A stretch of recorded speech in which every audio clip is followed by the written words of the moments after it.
All right. Okay. Shabbat shalom.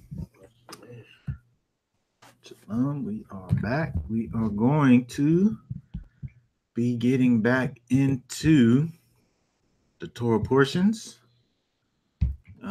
We took a little break. Last 2 weeks, we was looking at the prophets. So we're going to go get back into the Torah portion. We're going to pick up over in Deuteronomy chapter 4. And we'll go through that chapter 4, see what we can find inside of chapter 4. I'll probably just read it. Just look at it a couple verses at a time and deal with the verses as we go through.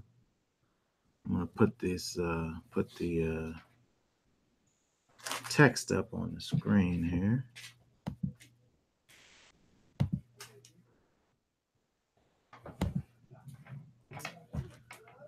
And I want to just start off.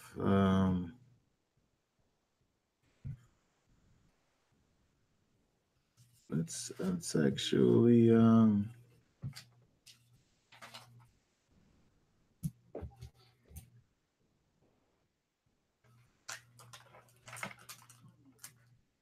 just read the first 9 verses. Let's just look at the first 9 verses here real quick. Okay. Deuteronomy chapter 4, verse Just 1. read it loud.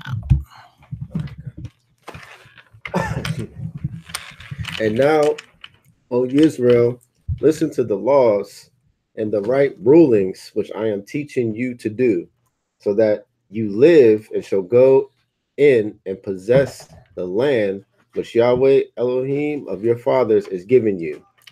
Do not add to the word which I command you, and do not take away from it, so as to guard the commands of Yahweh your Elohim, which I am commanding you.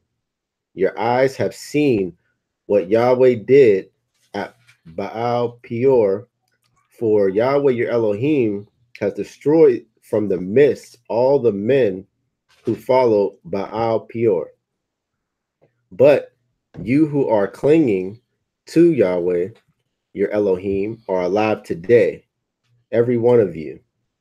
See, I have taught you the laws and right rulings, as Yahweh my Elohim commanded me to do thus in the land which you go to possess.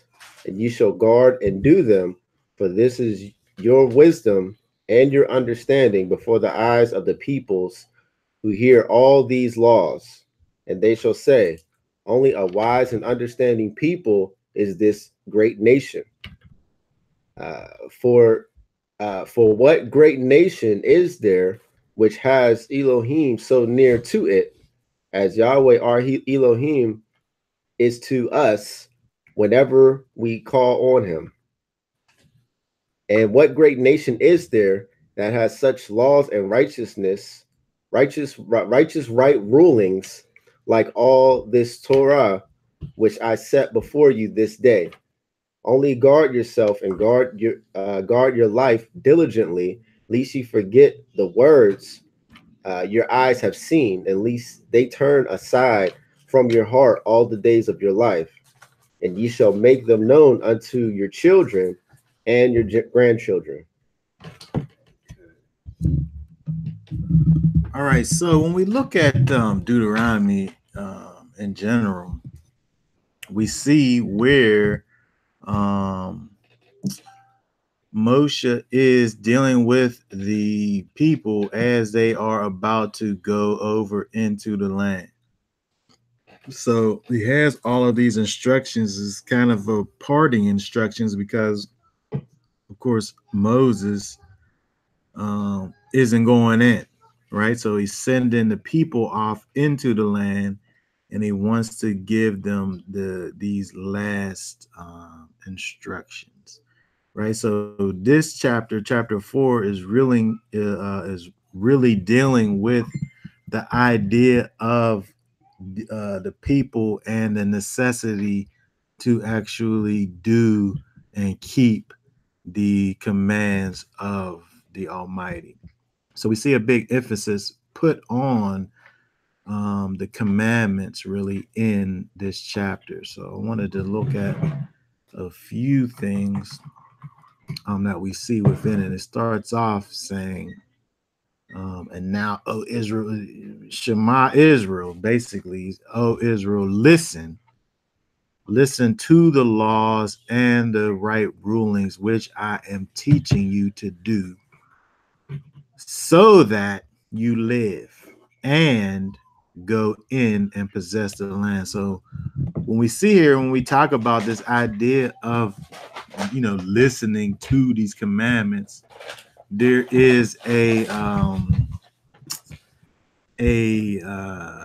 reason.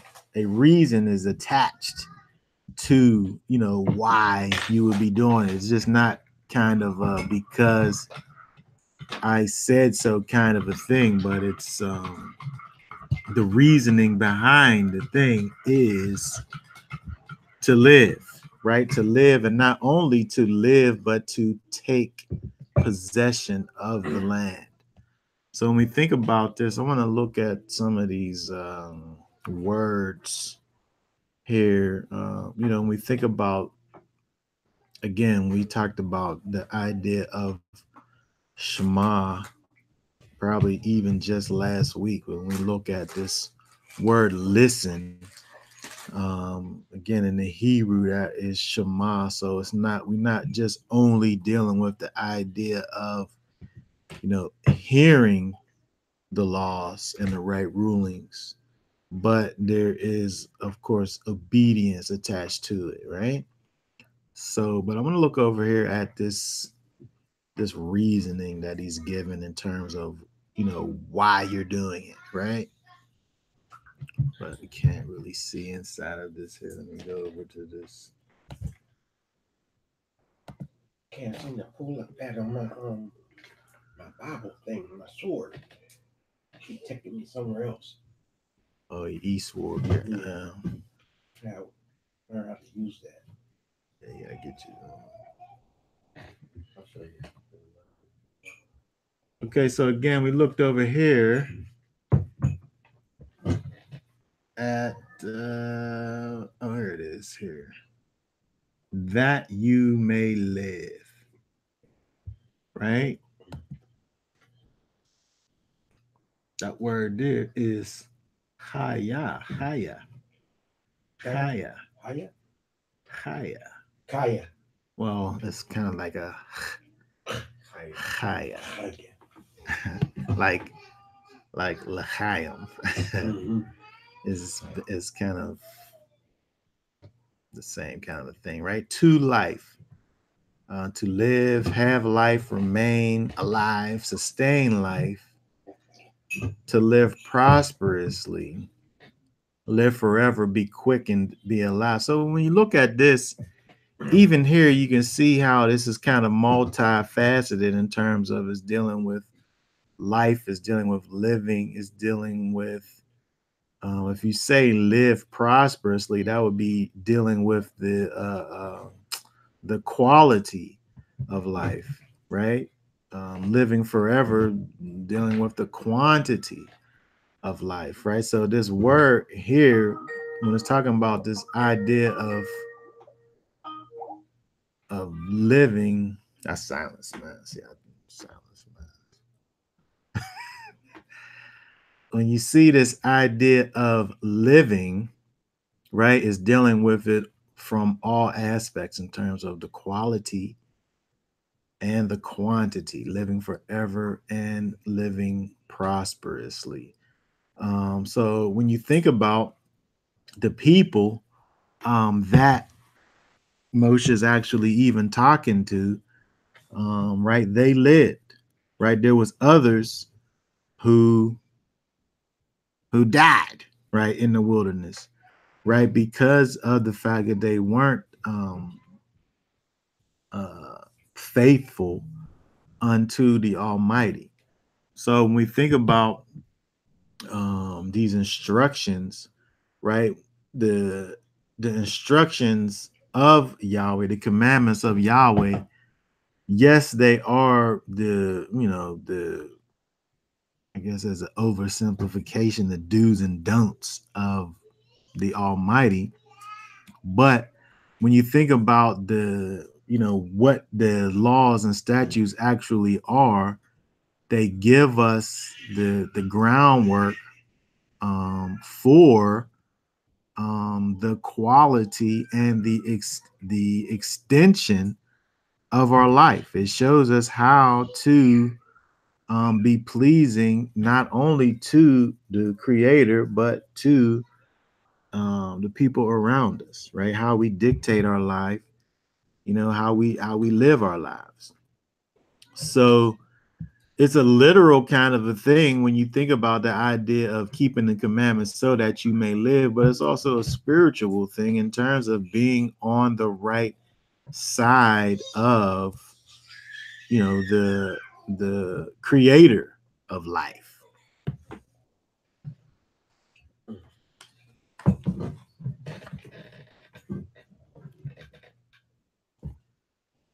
Okay, so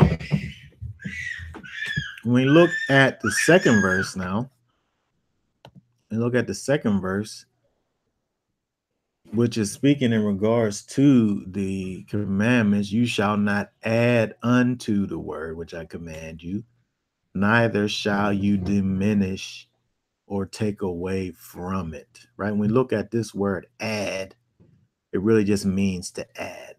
Yasaf, just like Yosef was to add, right? It literally means to add. Um, this word diminish, we're not to add to the commands, but we also aren't to diminish from them or restrain, abate, to keep back, to do away. Um, that's BDB. What's this say? Go down. To scrape off, to shave, remove, lessen, withhold, abate, so on and so forth. So when we think about what the commandments are, the place that they hold in terms of our relationship with the Father, what they mean, what the commandments even mean. Again, when we think about the commandments, I said this before, really are the character of Yahweh humanized, right? The way that we're able to exhibit the character of the Almighty is through the commandments, right? He shows us how if he was a man walking around, how he would deal with men, right? So when we do these things, if we say that the law is the character of the Almighty, then how can we add to the character of the Almighty? How can we diminish from the character of the Almighty?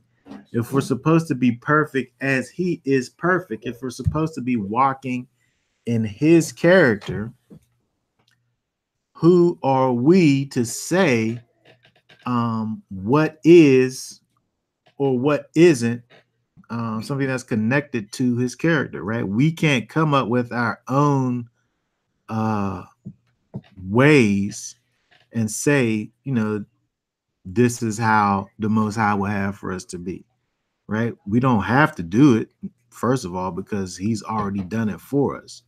But beyond, like, so it's not a guessing game, right? But beyond that, he's literally given us the way that we are supposed to live, right? So when we think about those that say that they follow after the creator and sustainer of heaven and earth, and they make his law, statutes, and commands something that is irrelevant, uh, something that's passed away, that's has no current value. Um, that's diminishing it as far as I can see. I don't know what else to say, about that.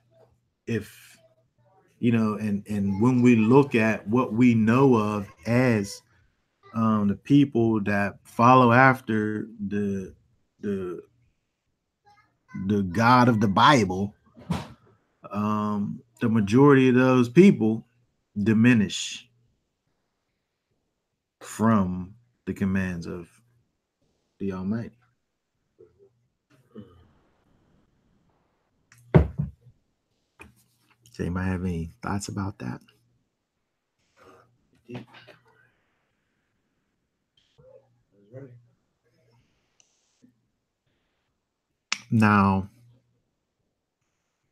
when you think about when you think about someone when you think about the difference, I would say, between the covenants, when you think about the old covenant and the new covenant, which we are in through Yeshua, how do we uh, how do we look at Deuteronomy 4 and 2 when we think about where we are in terms of the new covenant?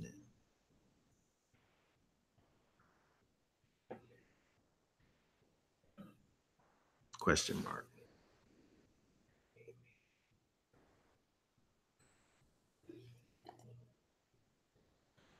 We're supposed to do the commandments. I mean, Say that again. I said we basically we supposed to do the commandments. I mean, it said we ain't supposed to diminish it. And then But we, the new covenant. yeah, I'm saying in the new covenant, where does Deuteronomy 4:2 fit into that? Because, okay, for instance, like when we think about, You said 2-4? well, 4:2, 4:2, Deuteronomy 4:2. When we think about this verse here where it says, "You shall not add unto the word which I command you, neither shall you diminish from it," in terms of his commandments. We can't add to his commandments. We can't take away from his commandments. How do we reconcile the this verse and where we are in the new covenant? I'm asking. Well, it should be even, we should be more in compliance in the new covenant than when this was given, because the new covenant is written on our hearts. So, being that is written on our hearts, I mean, you can't take away or diminish something that's written on your heart. You know what I mean? So, that's my opinion on it. I'm thinking about like when okay, so say for instance we just had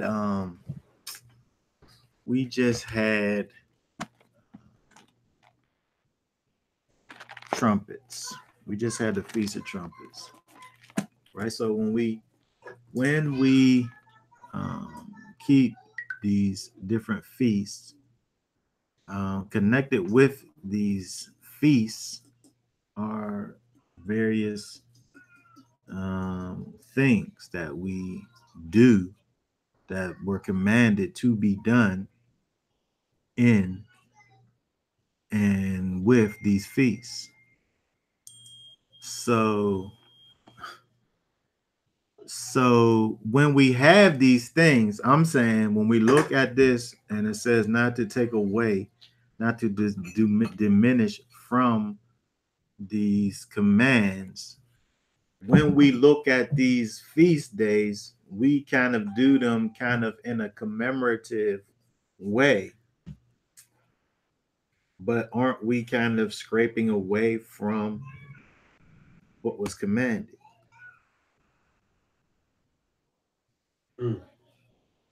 free people. We're not fully fulfilling what he commanded us to do. Hold on, say that again. So you're saying we're basically not fully fulfilling what he commanded us to do from the beginning. Yeah. Right. Well, I mean, there's things that's physically impossible for us to do because we don't have all the parts and the pieces. Right.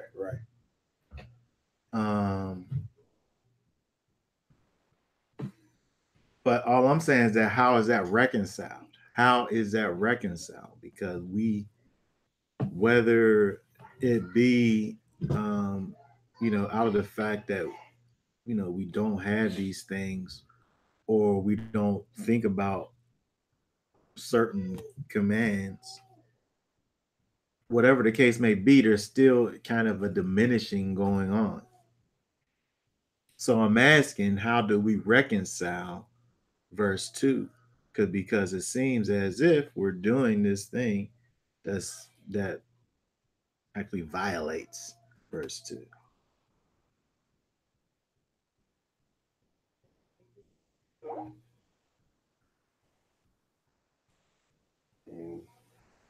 And technically,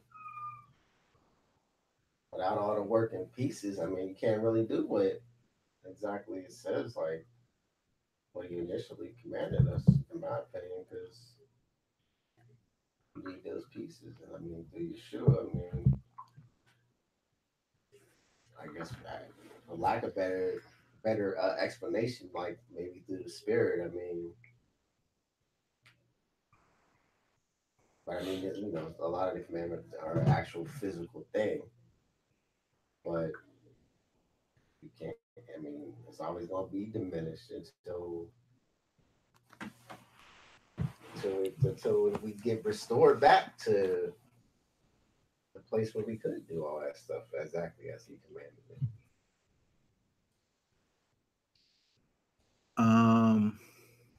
Well, I think that when we look at these covenants, that were made, specifically speaking, if we're talking about the old covenant and the new covenant,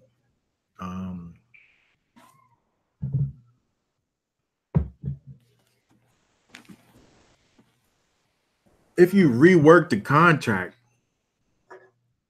it's a new contract, isn't it? If you rework the contract, is it a new contract or is it an old contract? It might be based off of the old contract, but it's the same one. It's reworked, right? It's different.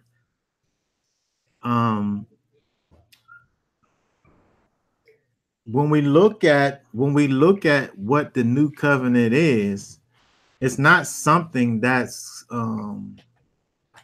that we find within the old covenant. When we look at the old covenant, when we look at the old covenant, we don't see anything inside of the old covenant that helps us to understand necessarily the new covenant, outside of the fact that the old covenant was never something that was able to change us from an internal perspective. In other words, when we look at the old covenant, I think what it does for us is to help us to understand that is not something that's able to change us. And we can even see that as we continue on through this chapter. But it's something that helps us to be able to understand that there has to be something else that's able to get us to the next level. Okay, what does it say? As humans, we are prone to weakness and sin. Yeshua has our back concerning that aspect of our humanity when we are faithful to repent and not willfully practicing or breaking the commands. Okay, so she's saying that it's an updated. Yeah, well, yeah, I'm saying yes, it's an updated contract, but it's not it's not exactly like the old contract. It's a new contract because the old one that was made, um, we weren't able to keep it. So now we have this new thing that causes us to be able to be in right standing, but it's not necessary. I'm saying it's closely related to the old, but it's not the old. It's new, right? Because even when we look at the old covenant, like when we look at the 5 books of Moses, where in specifically in the old covenant does it talk to us about something like what we see in Messiah? Yes.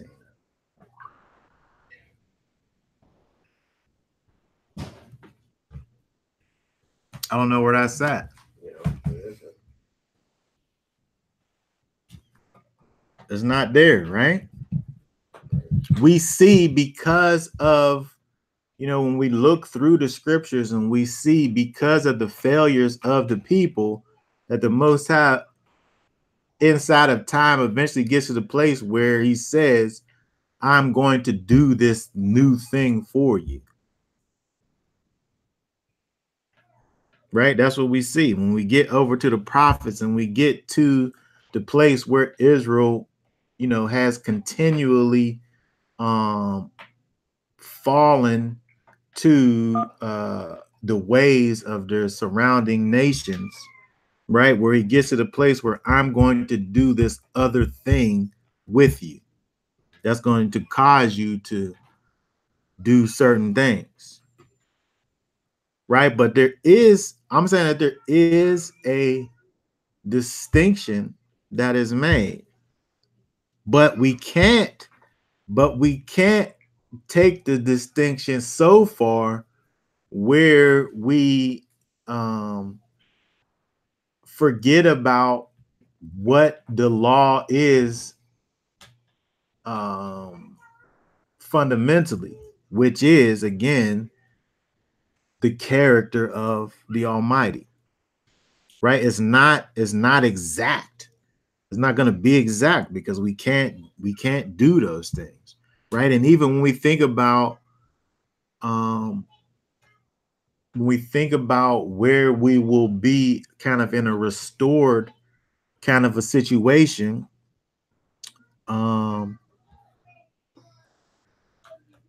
is it that even of itself is not going to be exact like the old covenant, right? So we have to be able to look at the laws and statutes and commands of the Almighty and understand, first of all, what they are, what they are, the character of the Almighty humanized, and then understand how it is that we relate to those. And again, we think about the new covenant is about the spirit of the Almighty causing us to walk in his character, right? So he tried to teach us through Moses, through these commands. He tried to teach Israel. He tried to lamad the people, with his staff, right, to teach and to train the people in a certain way, giving them his commands, telling them not to add to or take away from these things that I'm giving you. But yet, even though he taught the people, the law, statutes, and commands, they still looked and saw these other gods, right? Your eyes have seen what, even though it says here in verse 3, your eyes have seen what Yahweh did because of Baal Peor, which, was again that mixture that happened with the people mixing with these other gods and these other people. They saw what the Most High did and destroyed those people, right? They saw all of that, but you did cleave unto Yahweh and are alive, every one of you this day. The people who he's talking to are alive, right? But the people who ain't there is the ones who failed to this. But what I'm saying is that they too were taught the ways. Those people was taught the ways. And then as we keep on going, it talks about the fact that those people also heard the voice of Yahweh from the top of the mountain.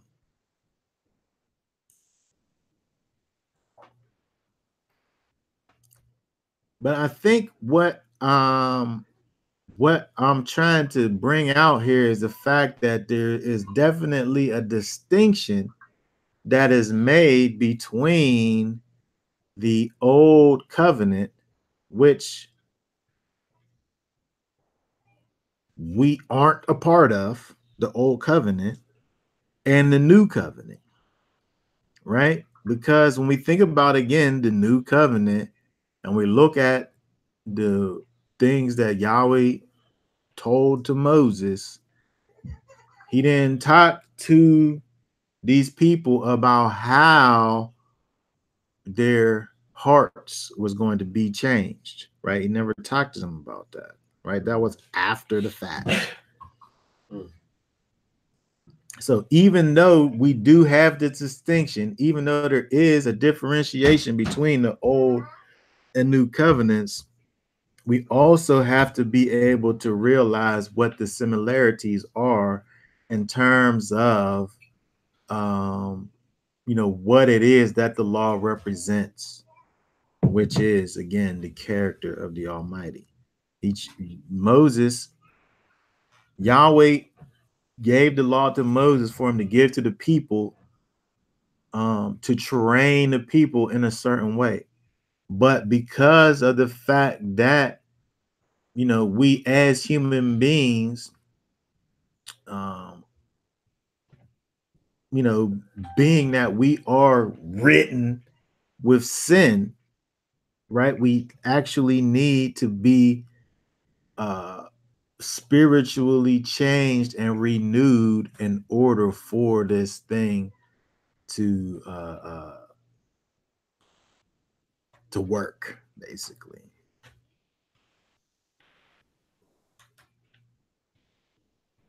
Okay, so let's keep on going down here because we get we can see a picture of the necessity of the new covenant forming as we go through, because we see this right here really is a plea by Moses to the people to walk in a way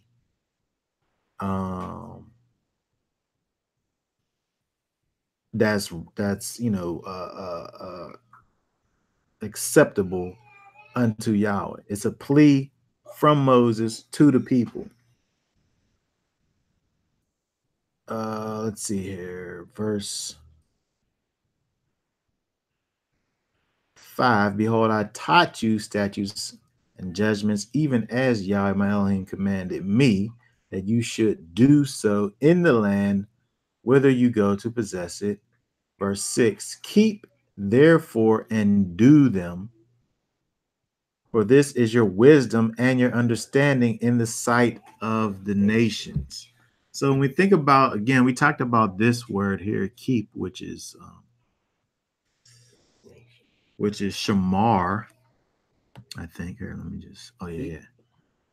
To guard or to observe or give heed, right? When you think about guarding, watching, keeping, protecting, right? You're supposed to protect, therefore, the commandments and do them. For this is your wisdom and your understanding in the sight of the nations. This is also something I wanted to talk about here, is this idea here. If we keep, therefore, and do them, the commandments, keep the commandments, guard the commandments, watch them, protect them, and do them. This is your wisdom and your understanding in the sight of the nations. When we look at Israel, I don't know that Israel believed this right here. They couldn't have, right? Because wherever the people went, Israel was supposed to be the leaders of the nations, right? And the other nations was supposed to look at what they was doing and want to get on board with what Israel was doing. That's what this here is talking about. Keep therefore and do them, for this is your wisdom. Talking about the law, statutes, and commandments, and your understanding in the sight of the nations. Which y'all hear that all the nations supposed to hear all the stuff you doing and say, surely this great nation is a wise and understanding people, based on looking at Israel and seeing them walking in righteousness. So I'm saying one of two things happen. Either Israel never really walked the ways out in a way where the people was able actually to see them so that they could get to this place. I'm saying Israel always was looking at the other people, worrying about what they was doing and adapting themselves to the people around them instead of doing this here verse 6 that we see here in this chapter. Even unto even unto this day in 2018. Right? When we look and seek to try to kind of adapt our ways to the world around us instead of the other way around. I feel like this is a mind state that we should have, but it's not something that Israel, I don't know when they walked in this, because when we look at the problems that Israel always seemed to have, it always dealt with Israel kind of assimilating into the ways of the nations that was around. And I was listening to Brother Divine. He was doing a little piece, just talking about how the scriptures is supposed to be, Most High gave us really a culture, and we refer to it as the law, statutes, and commandments, but that was supposed to be a cult. That's a cultural thing for us, like lifestyle. Oh yeah, a lifestyle that people look at, like the different nations got things that we perceive it as their culture, and their quote unquote religion or their spiritual belief intertwines with that. And it's like you said, we was always looking at other nations around us, what gods they had, what kings they had, their influences, as opposed to sticking and just focusing on what the Most High gave us, causing us to fall. Yeah. I mean, you mentioned the kings.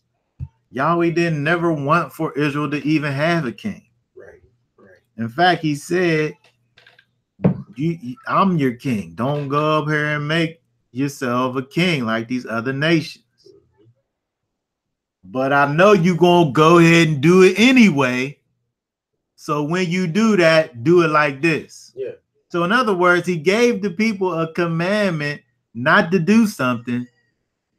And then he gave them like a kind of a contingency plan, knowing that they wasn't going to listen to him anyway. They was groaning about it. It's like all the people got the commandments to know right and wrong. So it's like, who you need to rule over you to tell you to do right and wrong? We all should be adults, right? And be able to fess up to it. You need somebody to rule over you to. That's kind of how you look at our people today. We always looking for the next person to follow after, like the lead us or guide us or give us freedom or justice when it's right here. It's when it's most high, like with the new covenant, he put it in us. We supposed to manifest it by changing our hearts and doing what he said. Yeah. So when we look at this verse here, I feel like it's giving us this picture of what Israel was purposed to be.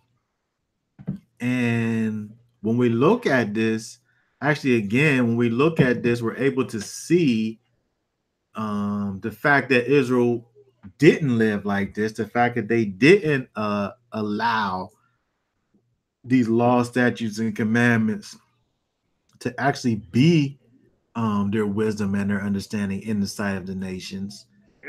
It really gives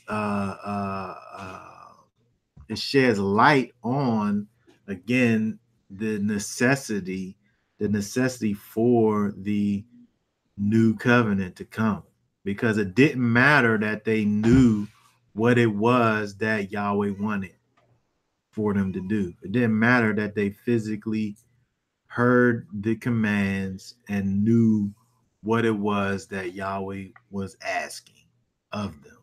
It didn't matter that we had this best case scenario here telling us if we do what the Most High is saying for us to do, we can be a shining beacon of light to the nations. It didn't matter, because they still was always wanting to be followers of those that was around them.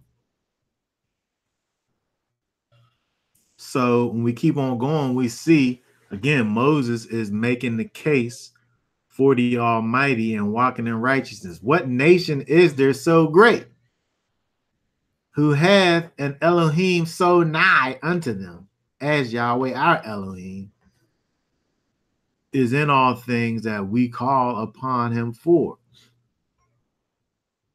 What nation is so great is what nation is there so great that has statutes and judgments so righteous as all this law which I set before you this day? Right? He's giving the people, he's making this case saying, like, what of these nations that we sit up here and so-called follow or wanna be like or with, where's their law, statutes, and commandments that cause them to walk around in righteousness? I mean, Israel was following after these nations that was sitting up here burning their babies. And Israel was following after them. Like what I'm trying to figure out what in the world is desirable about a culture that burns their babies alive. Like, what about that caused you to be like, I want to join myself to them people?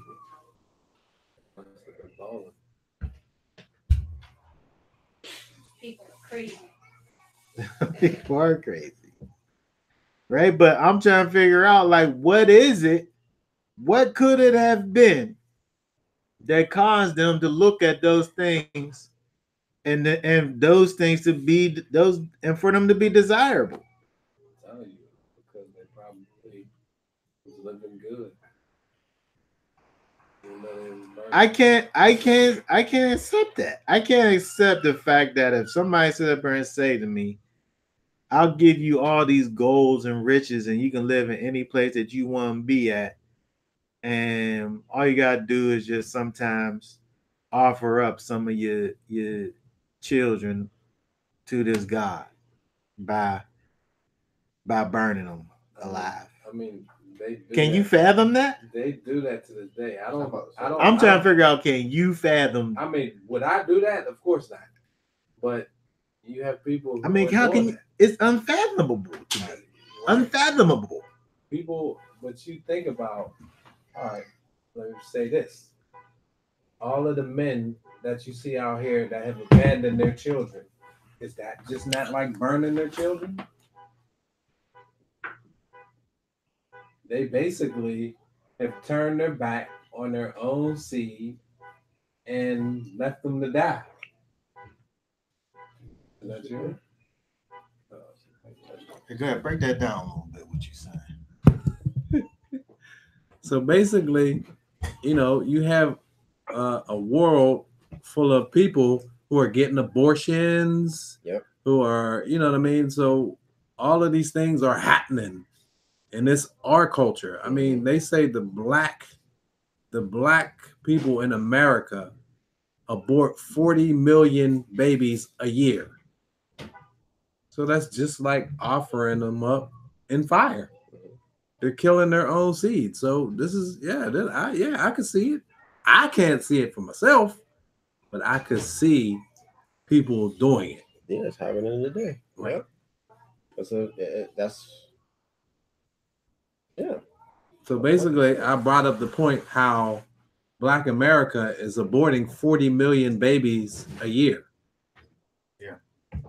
So yes, I can see how the people can do it. This is not our culture. Abortion is not our culture, and we have basically bought into the abortion culture and now are murdering our own children. Okay, so that's now a people that's led astray is one thing, but a people who's actually supposed to be following after righteousness, where like I think it's a distinction should be made when we think about where our people, the place that our people are at now in terms of their total depravity and separation from the Almighty and what the people are doing. Yeah. Like we could look at what the people is doing and say that looks just like Israel offering their babies on the Molech. It looks just like that. Right? But what about the people who was just connected to the Almighty on Monday, and then on Tuesday they was giving their babies to? I'm saying there's a difference between people who's already been separated and the people who was doing this certain thing that caused, like they was doing that, and that's what caused the separation. I mean, well, do you consider, people in the Christian church? Because, people in the Christian church that are having abortions. I feel like, again, where the people are, the people that subscribe to the Bible, I look at as being in a state where they're coming, like the people are coming out of apostasy, coming into the truth. So I can't look at the Christian church and say, well, they're doing it, because I don't feel like that's because most of the things that you see inside of the mainstream Christian church is stuff that we can sit up here and connect to pagan worship. So all of those things, half the things that them people is doing is wicked. True. But looking at the Christian church, it's the same thing as just looking at our people. The state of our people today is where the people are is a result of things that happened in the past. But I'm saying if we're looking backwards at these people here, you're dealing with people who literally heard Yahweh's voice. He talks about it. He's about to talk about it right now. Look. Verse 10, especially the day that you stood as before Yahweh thy Elohim in Horeb, when Yahweh said unto me, gather me the people together, and I will make them hear my words, that they may learn to fear me all the days that they shall live upon the earth, and that they may teach their children. right? So Yahweh specifically made he did what he did for a specific purpose. He said, I'm going to go ahead and literally talk to these people. They're going to hear my voice. And because of that, they're going to fear me for all their days, which they did right immediately. Remember, they said, look, we don't want to have to hear that God anymore. Let him talk to you, Moses, and then we'll hear from you. That was just too much for us to take. Right? So that's part of what we see here, right? That they may fear me all the days that they live. So that part, they got that part, right? But then they were supposed to teach the children perpetually, right? But I think the problem is that I don't know how that fear could have been reproduced to the next generation, because all I'm really doing is just it's just an external thing that's happening, right? I can't recreate for you the feeling that I feel from an experience that I had. Yeah, at the bottom of the mountain. Right? I can't recreate that. I don't, you know what I mean? If I have this earth-shattering experience, I can give you all types of words and things to try to get you to understand what this is that I felt. But at the end of the day, I can't reproduce it. So I can't never get you to the place of understanding fully what I understood. I can't do it. But again, when we think about the old covenant versus the new covenant, because of our physical inability to be able to uh, be transformed based on just hearing things, right? We need to be spiritually changed, right? So when we look even at this, it doesn't matter that the people was taught by their parents about something that happened to them, because at the end of the day, it was just something that happened to them. It wasn't something that was transformative in their spiritual makeup. I can hear some young people today. It ain't like that no more. Yeah. That's what y'all did in y'all day. That's the old way. Yeah. It ain't like that no more. That's how we are in general. Right. I can't sit up here and tell you all the mistakes that I made, and then you hear that and be like, man, I ain't doing it like that. I'm going to do it the right way. Right. If it was that easy, right, dude? But the kids, they're going to grow. He's going to grow up, and he's going to think he know better than his daddy, and he's going to go out here, and he's going to do all type of foolishness. I did it. And then the excuse is, I just had to fight off for myself. But that's foolishness, though, right? Yeah. That's foolishness to have to go and find out for yourself. Yeah, to be warned about something and still do it. I was a fool. Yeah, me too. I was foolish. No, I wasn't. No, because I was the first. I was the first in my generation to do, what we did. I didn't know. I'm saying maybe in the specific thing that you was actually doing. Right. But you was brought up in a way. Yeah. Well, I was a great kid. Where you could have potentially just kept on walking in that way. Right. But that's not what you did. That's not. I made a decision. Yes. And I knew it was wrong what I was doing. I knew what I was about to you had an answer was wrong. You had an answer, and you just went ahead and followed after the answer that you had. Absolutely. Against your better judgment. But that's what we do. We do that. And that's what they did. They did it too. So it didn't matter that they went through this thing and they heard Yahweh's voice. In fact, the people that the grown people that heard the voice, them was the first ones to mess up in the first place. Before you even got to the next generation, the ones who actually heard it, they probably needed to hear the voice of Yahweh more than just that one time. Yeah, you're right.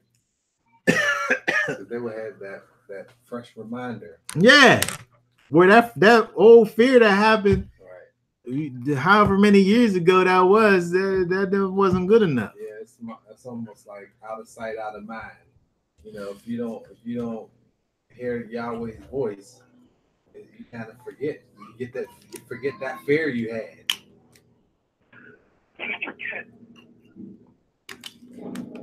When we think about that's important. When we think about I could probably quote it, but I'm just turning to it in Proverbs.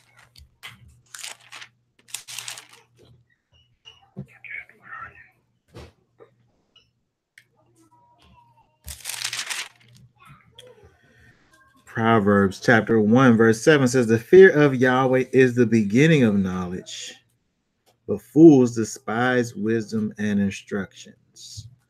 Right? So that's exactly what we're talking about. A fool despises wisdom and instructions. A fool got to sit out there and figure the things out for themselves. Right? But the key point of that is that the fear of Yahweh is the beginning of knowledge. We have to be able to be in a place where we understand who the Almighty is and how he relates to us before we can go any further. That's the beginning. That's the very beginning, right? The fear of Yahweh is the beginning of knowledge. You can't get nowhere unless you understand who Yahweh is and how it is that he relates to you. We look at Exodus chapter 20. We go to what he actually said to the people that they actually heard him speaking. We go to Exodus chapter 20. He follows that same thing as far as the fear of Yahweh is the beginning of knowledge. Understanding who he is and how he relates to you is the first point that he brings across, right? And Elohim spoke, Exodus chapter 20, verse 1. And Elohim spoke all these words, saying, verse 2, I am Yahweh thy Elohim, which have brought thee out of the land of Egypt, out of the house of bondage. I am Yahweh. Oh, yeah, remember the one that got you where you are right now. That's all he had to say because they had already experienced all the 10 things that he had did before that, right? And he couldn't even get into thou shalt not before he established that first point of who he is.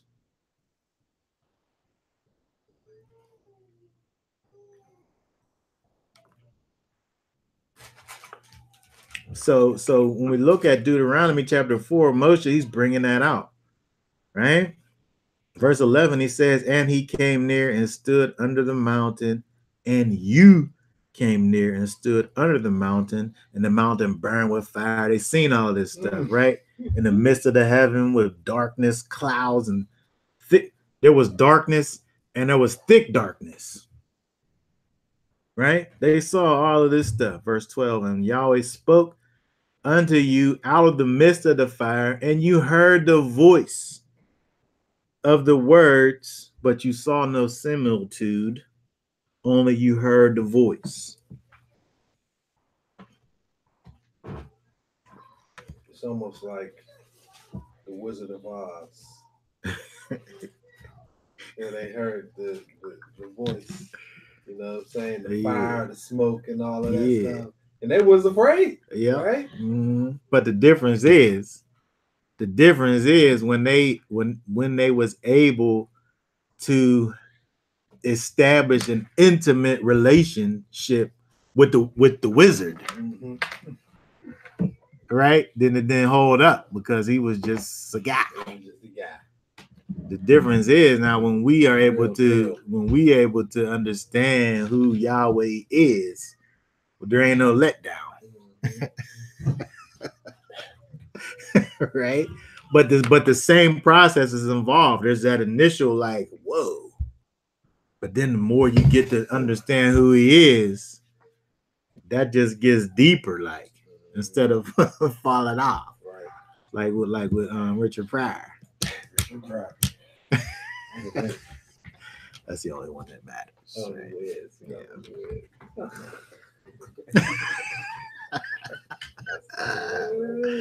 Yeah. Okay, so I guess when we think about where this is going as it goes forward, it kind of moves along in that same kind of vein in terms of they saw no similitude, only heard a voice. Right. So so there is kind of still this Mr. Kid. What did you say? Was you trying to say something on the line? No, nothing. Go ahead. Okay, yeah. So when you think about this idea of this similitude, right? Like we still kind of have this distancing, like there's not a thing that kind of puts the all it keeps him in that lofty place where he belongs without, when we have this kind of a separation and not having him be kind of on our level, right? He didn't show us, he didn't give us no form, no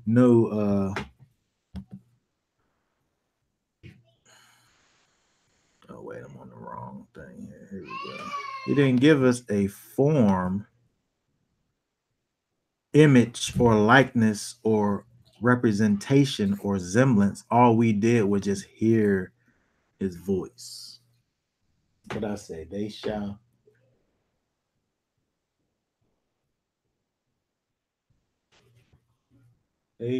still were not changed in their hearts. They made excuses for the worst parts of the Gentile cultures, less of the flesh, less of the eyes, the pride of life. Yes, with the Gentiles got them. Yes, absolutely. Okay, so when we continue on through chapter 4, it begins to get into this idea of idolatry, which was another thing that Israel always got into. Right? When Yahweh spoke to like Yahweh didn't even want them to see an image of his own self so they could make that and worship that.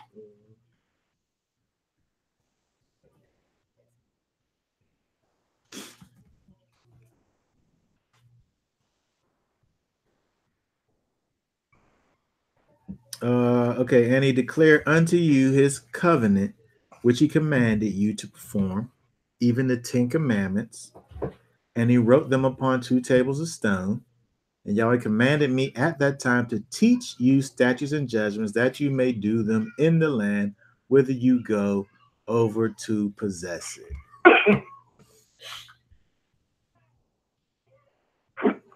Okay, so again, when it gets down to 15, take you therefore good heed unto yourselves, for you saw no manner of similitude on the day that Yahweh spake unto you in Horeb out of the midst of the fire, lest you corrupt yourselves and make you a graven image, the similitude of any figure, the likeness of male or female, the likeness of any beast that is on the earth, the likeness of any winged fowl that flies in the air, the likeness of anything that creeps on the ground, the likeness of any fish that is in the waters beneath the earth, unless you lift up your eyes unto heaven, and when thou seest the sun and the moon and the stars, even all the hosts of heaven, shouldest be driven to worship them and serve them, which Yahweh thy Elohim hath divided unto all nations under the whole heaven.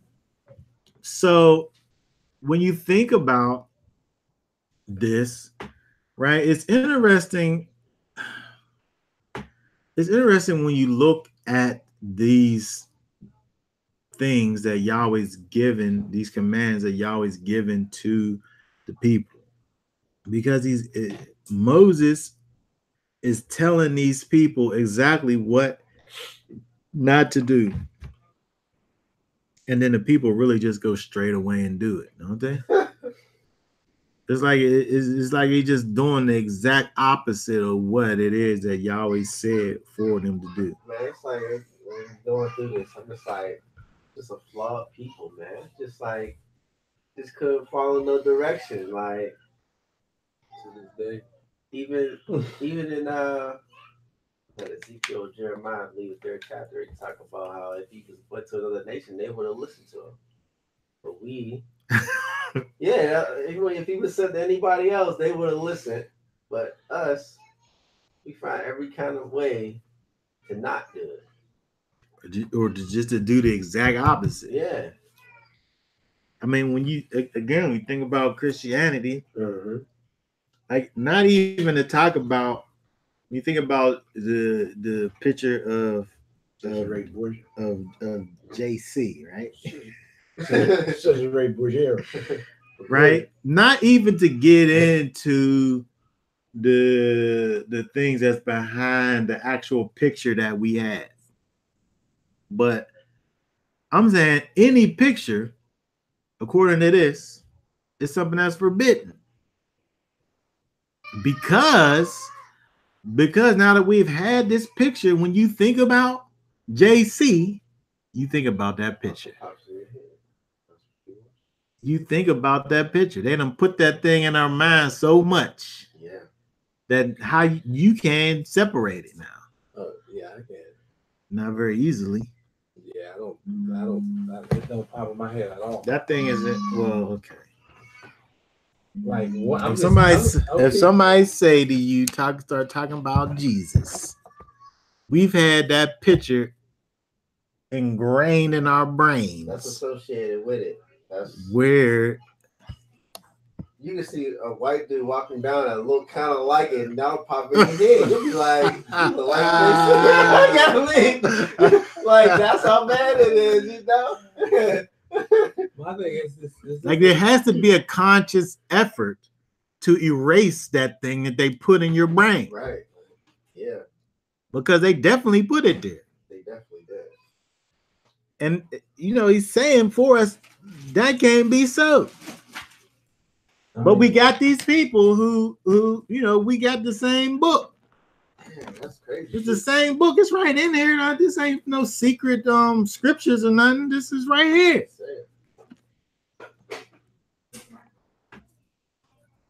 It don't matter what he looked like. You can't have that picture. Yeah. It's crazy. When I was on Facebook, I just be seeing all of these black people posting pictures of, white Jesus. You know what I mean? And I'm just like, what's wrong with y'all? The one picture had somebody laying in his hands. His head, big hands, right? It had a picture of a black person laying in this Caesar Borgia's hands. Mm-hmm. I'm like, yeah. It's crazy. It's crazy. So I'm saying not even dealing with. I'm saying there shouldn't be no picture at all. Like you also see the people try to fix it and then now make like that's any better. It's the same problem. Right. No idolatry. Creating idols. If the Most High had wanted that, he would have just gave you an image right there. Right. Well, you know, like he covered up the fire was covered with smoke that was on top of the mountain. Mm-hmm. So you don't make a fire idol, huh?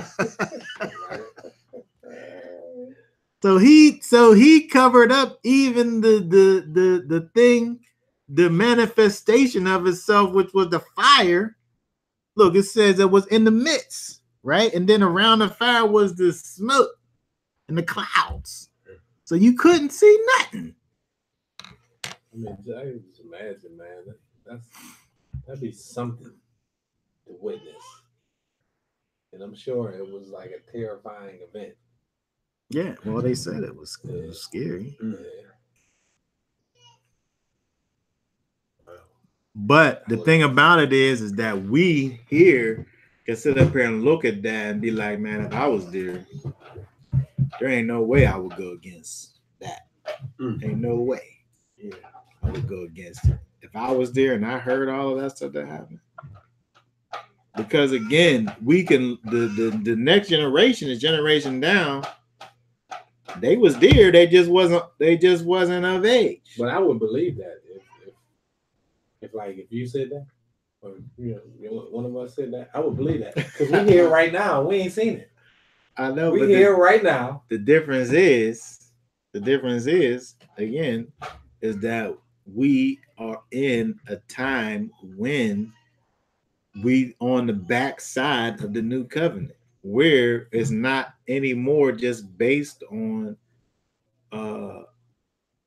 words, where it done got to a place where, in terms of the new covenant, where he's taken away our stony heart and replacing with a heart of flesh.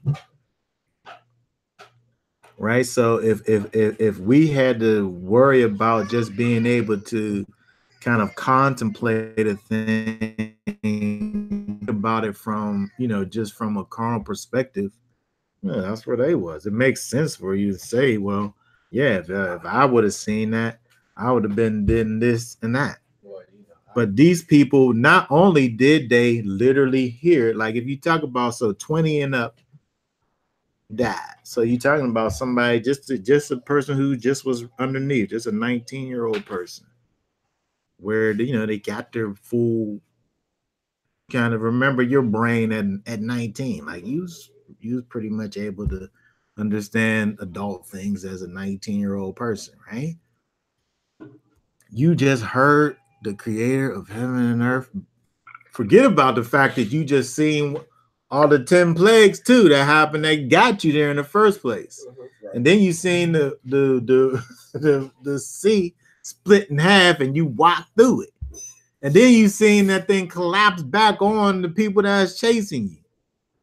And then you heard the creator of heaven and earth talk to you. But I'm saying then now 40 years later, when you're full grown, those people that went into the land who was underage 40 years ago, them people fell off just like the ones that was before them. They heard it too. Yeah, I mean, I'm just sitting here thinking, because I'm like, it's a psychological problem to see this stuff and to see the power, because it's like, I'm sitting here thinking, like, if you witness that, how are you gonna go against it? Why would you do that? Like, it don't make sense. You gotta be crazy. You gotta be, right? You gotta be crazy. Like, are you crazy? Like, you just seen all this stuff happen, but it's like, it sounds crazy, but it's totally human. Right. And as he was speaking, I was thinking about like my stony heart. It ain't all the way gone. I still got some rocks up in I there. can relate. Yeah. Because look, I'm thinking about it too. Verse 16, least ye corrupt yourselves and make you a graven image. Now we think about other nations and they culture, religion, whatever they do, they all make an image. Yes, and it's like I feel like when you pray or you worship something, you kind of want to visualize it to have the kind of association, and it's like us coming out, our people coming out during that time and being around and other nations being around, that's kind of what they had, like to, I don't know, like even, like the scriptures talk about, having faith. Faith is the substance, of what you don't see. You can't, so like the worship something that you can't see. It's like we have to put an image behind it to maybe strengthen our faith or the, but what we make, which is not it's what kind we're of it's a form of faithlessness when we're doing that. Exactly. Because if you gotta make something, you made it with your hands. That's not giving you the power. That's not doing nothing for you. Right. But in our mind, it's like a connect. Like it's like we're trying to have a carnal connection, and that spiritual connection was completely void. Yeah. It's like we just constantly trying to physically connect with something, right? Yeah. But it's spiritual, which which That's we why talking about. That's why they asked for a king.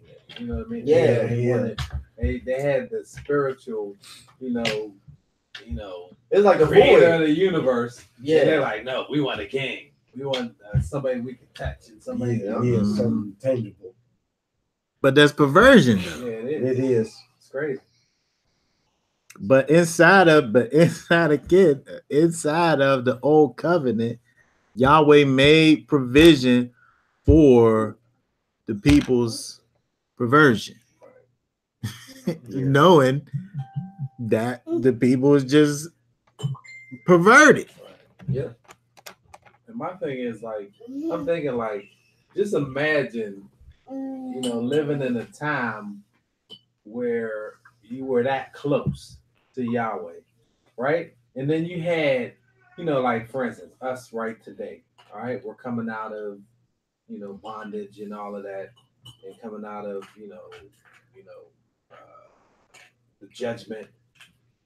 We're so far away from, where we want to be as build a community coming together, being able to have food, provide, and do the things we need to do to walk in his way.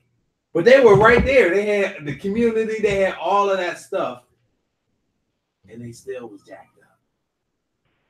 And we're so far away from where they were today. I mean, back then. Mm-hmm. You know what I mean? And they still was messing up. They had everything they needed. Yeah.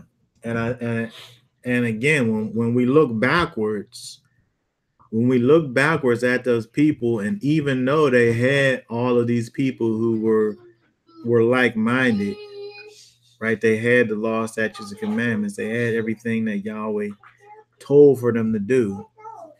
But the place where they were lacking at, which was the most important part, was actually that circumcised heart. We're at the place where people's hearts are being circumcised, but we're all disjointed. Right.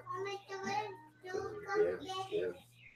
Right. So they had advantages, which was the unity and togetherness, structure, and all of that. But they had a huge disadvantage, is that they didn't have the circumcision of the heart.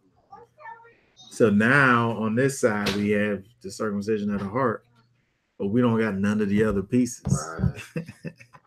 Right. Yeah. Right? And it's funny because maybe because I personally believe it's all course of time was already planned out. Yeah. Like you already knew. So it's like maybe it's just a progression as a people. Like this is part of the story. Like we come Because we wasn't, taken as like we grew into a great nation of people in Egypt, under captivity, under a certain way of life that kind of had to be erased, which is kind of hard to do. I mean, if especially the spiritual aspect is not there, you just tell somebody to not do it no more. Just do this stuff now. Even if I show you great works, and like now for me personally, when we go through this, when I go through the scripture and all that, in addition to the spirit being like you said, he's gonna pour his spirit out in the last days and all that, so we'll be able to see and return and whatnot. But as we read it, now we can see the effects of not doing what he said to do. Mm-hmm. Like we're in the condition that he said would happen for not being obedient. So then that makes it like even more like this is the truth, right? Because clearly we're not even doing it today, and that's why we moaning and groaning as a people. So, yeah. It's like we can get aspects of both worlds and sin when we look back and see, like we can see the full picture of what happened with the people of old, and then like you said, we're able to then kind of put ourselves kind of in that same situation, which we are in that same situation. We can see where we are. We can see how we got here. We can see how we can get out. Right? We can see all of these things. So we have the advantage, I would say, of being able to see what happened to the people of old and understand how they got there. And then beyond that, be strengthened to the place where we're able to actually walk in the way that he would have for us to walk through the Ruach HaKodesh. Wow. But see, it took getting beat down right to. I mean, even when you look at what we see in Deuteronomy, Moses is getting these words from Yahweh. Moses give them to the people. When he gets to the place, it's saying like, you're going to get to the place where you're going to turn away, and I'm going to utterly destroy you. Hearing all of this stuff, I know, right before they leave, before they go into the land. This is what's going to happen. Here, I'm giving you the commands. I'm giving you the law, statutes, commandment. You do these things, you're going to live. But I know that you're going to go astray. And when you go astray, this is what's going to happen. Matter of fact, you're going to be destroyed. But if you walk in my ways, then I'll bless you again. But you're going to be cursed. You're going to be cursed.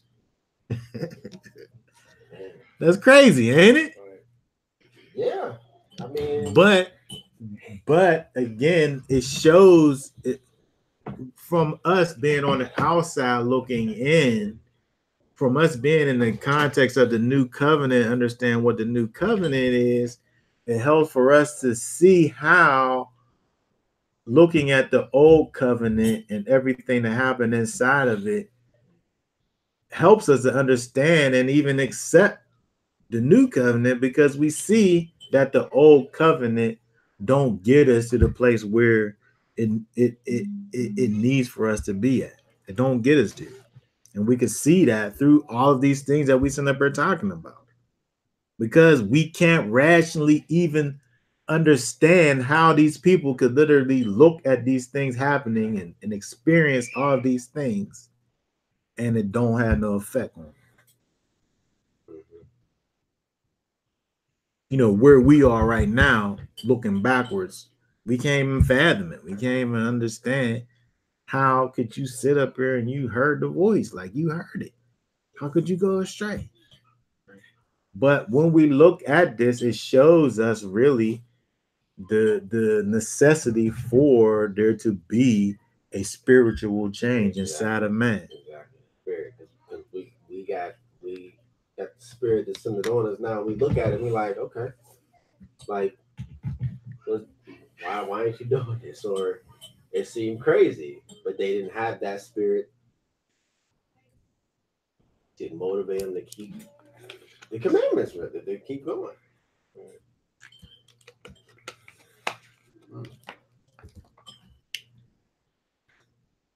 What verse is that? But I feel like he knew that though. Who? The Most High. Oh yeah, He yeah. knew that. Well, So yeah. it's just Yeah, the Almighty definitely knew. he knew it. It's not as if the people went and did everything that they did, and then in the middle he was like, well, let me come up with this way to fix this problem. Like the problem, the problem was all the way back in the garden. Yeah. As soon as man was disconnected from the creator, it became necessary at that moment for our our hearts to be actually changed and transformed, even just from even beyond, even before that, even from very creation. It was necessary from creation, not even talking about the fall. It was necessary from creation for this creation, this carnal creation, to be constantly connected to the Almighty. Otherwise, you always going to succumb to the pressures and the lusts of the flesh. The lust of the flesh is just a simple kind of, it's a thing that's connected to being flesh. Mm-hmm. You want to feed your carnal appetites. So when we look back at what happened in the garden, the transgression that happened as a result of carnal appetites uh, being chased after. So this say That tree over there is good for food. It's going to cause me to be as he is. I want to eat it. And then they did it. Right? Uh-huh. But before you do it, there's no sin involved before you do it. Not even wanting to do it. But then after you do it, now that's the problem. So where's the problem at? There was already something in both the man and the woman that caused them to desire this thing that Yahweh said don't have. Even from the very beginning, it was necessary for us to actually be kind of just infused with the character of the Almighty. Mm-hmm. So it's safe to say, not safe to say, but in my mind, I'm thinking that from the beginning, Adam didn't have the Ruach HaKodesh. No. He didn't have it because he wouldn't have said so. Like he was just told, like he was just like, don't do these things. Just like here, when Israel was just told just to not do these things. Same thing. He just was told. But that spirit, like you're talking about, that's the new covenant when it comes in, and from the inside out. From the inside, then your actions do the works. But yeah, but if we talk about the idea of the lamb being slain from the foundation of the earth, then that even that right there just showing that was always necessary for us to be able to have that circumcision of the heart. It was always necessary. So when we look back and see what we see in the old covenant, it's really just helping the idea that we need for this spiritual change to happen, not just a physical thing, because we can't just be told what we need to do and then just do that. because we see the what happens when that's what we have, just because they were told what to do.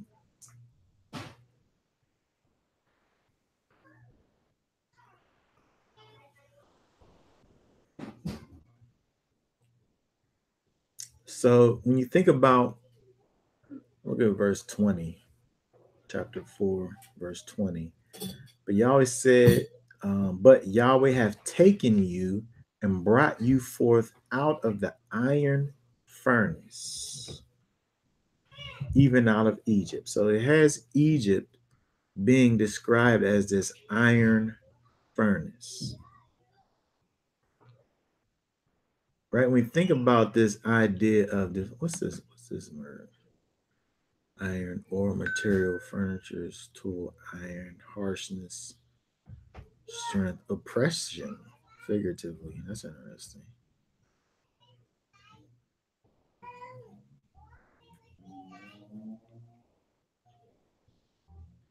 Iron, implement, axe head.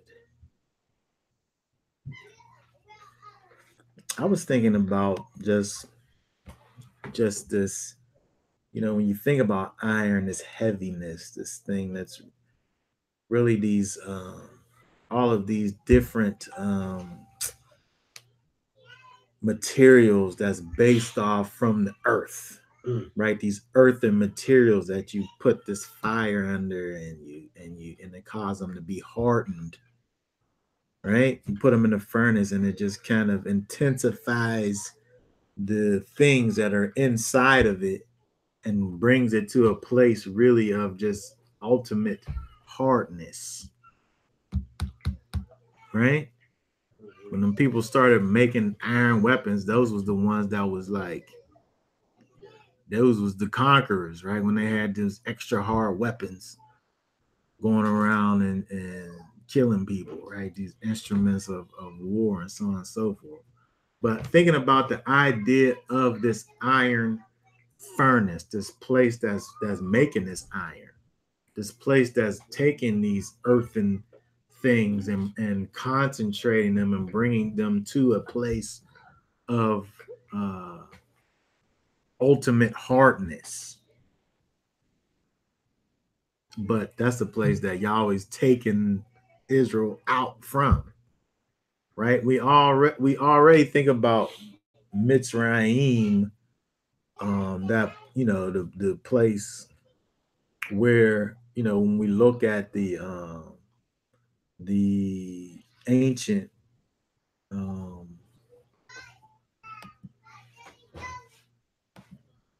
when we look at the ancient Mitzrayim, which comes from Sur,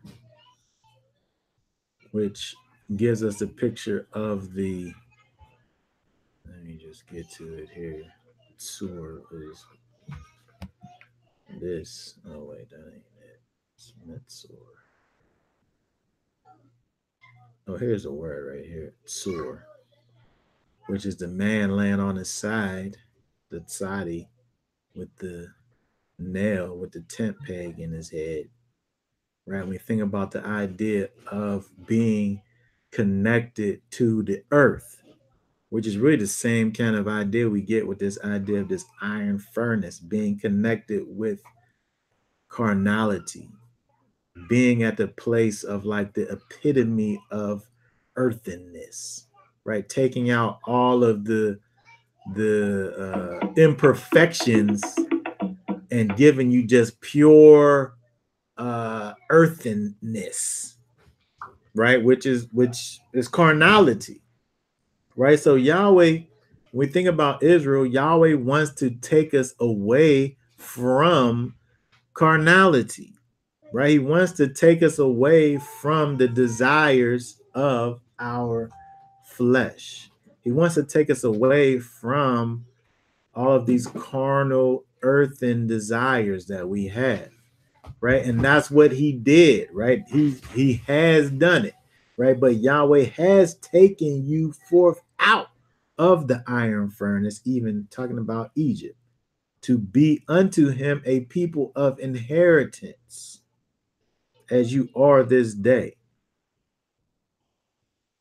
right? That's what he did already, right? But when we go down again, when we keep on going down, we see that verse 23, take heed unto yourselves, lest you forget the covenant of Yahweh your Elohim, which he made with you, and make you a graven image or likeness of anything which Yahweh thy Elohim hath forbidden thee. Again, we look at Yahweh telling the people not only what they should be doing, but what not to do. And then the people do the exact opposite of what Yahweh said for them to do.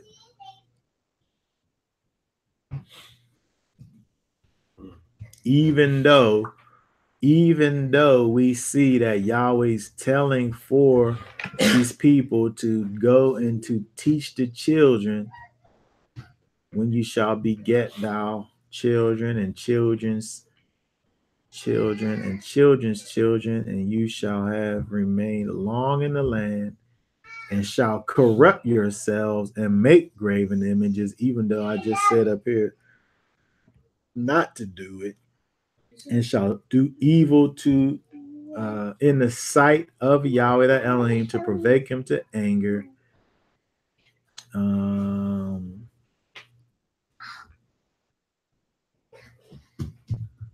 I will call heaven and earth to witness against you this day that you shall soon utterly perish from off the land whereunto you go over Jordan to possess it. You shall not prolong your days upon it, but shall be utterly destroyed.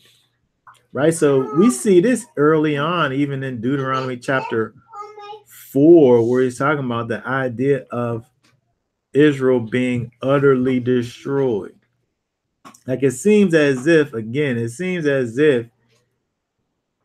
I know something is going to utterly destroy me, Shema, to destroy, exterminate, be destroyed, be exterminated, right? And then they do it twice for emphasis sake, right? In English it says utterly destroyed, but in the Hebrew it's giving you this word here, shamad, 2 times, right? For the emphasis. So it sounds like you gonna be destroyed. That's right. What it says. Yeah. Not just destroyed. Yeah, utterly destroyed. Out of control destroyed. Right. Yeah. So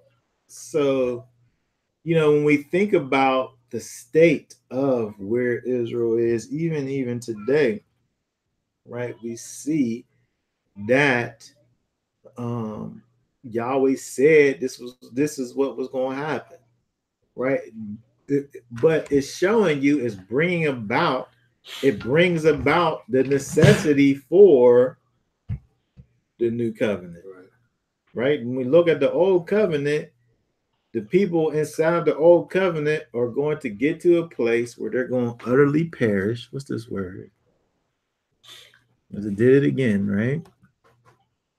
Abad, perish, vanish, go astray, be destroyed. But again, in the Hebrew, that's doing it twice, right? Utterly destroyed. Abad, and destroyed. That's all in one verse, right? What I was going to say is that, like, destroyed, doesn't mean like dead. Well, it says what it means right here, right? Annihilated, exterminated, destroyed, devastated. Well, we know they weren't annihilated. Why wasn't they? Where they at now? We here. We all over the place. As a people, yeah, where we at? What I'm saying, like, what I was getting at was that, not having your own land, that's being destroyed. That's part of it. You know what I mean? Not having your culture, that's being destroyed. Mm-hmm. Your identity, that's being destroyed. That's really all of destroyed. That's what I'm saying. It's like, it's not, even though for some it was literally death. For many, hundreds of millions probably. but there's still, some left, a remnant left, but they have been destroyed as well with, the identity and all of these different things. That's all I was saying. Yeah.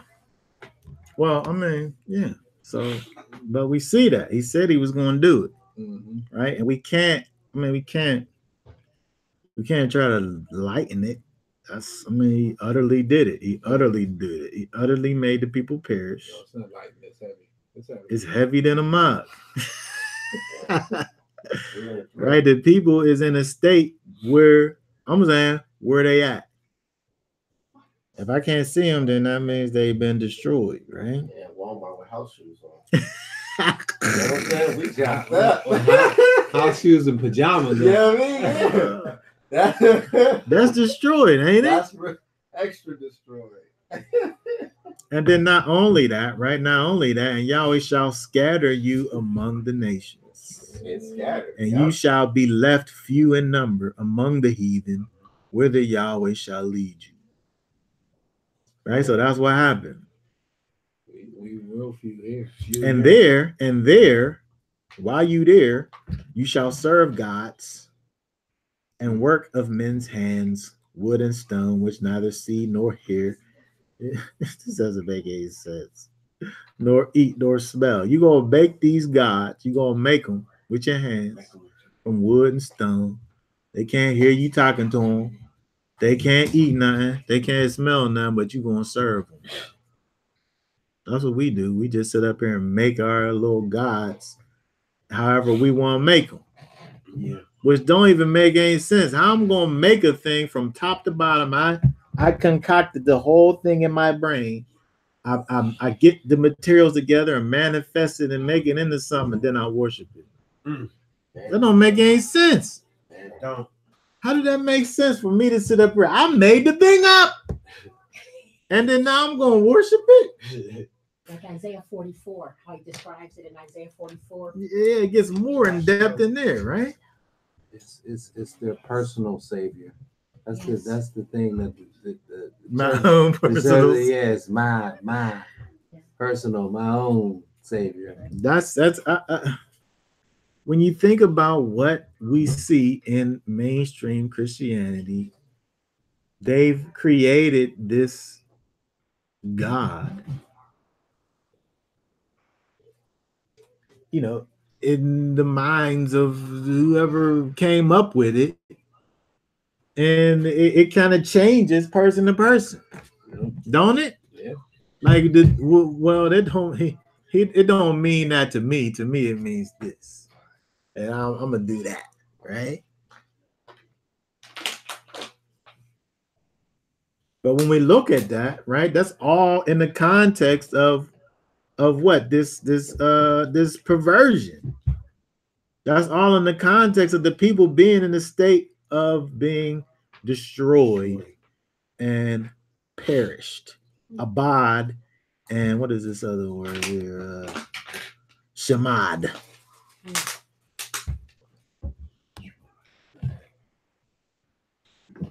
But if from thence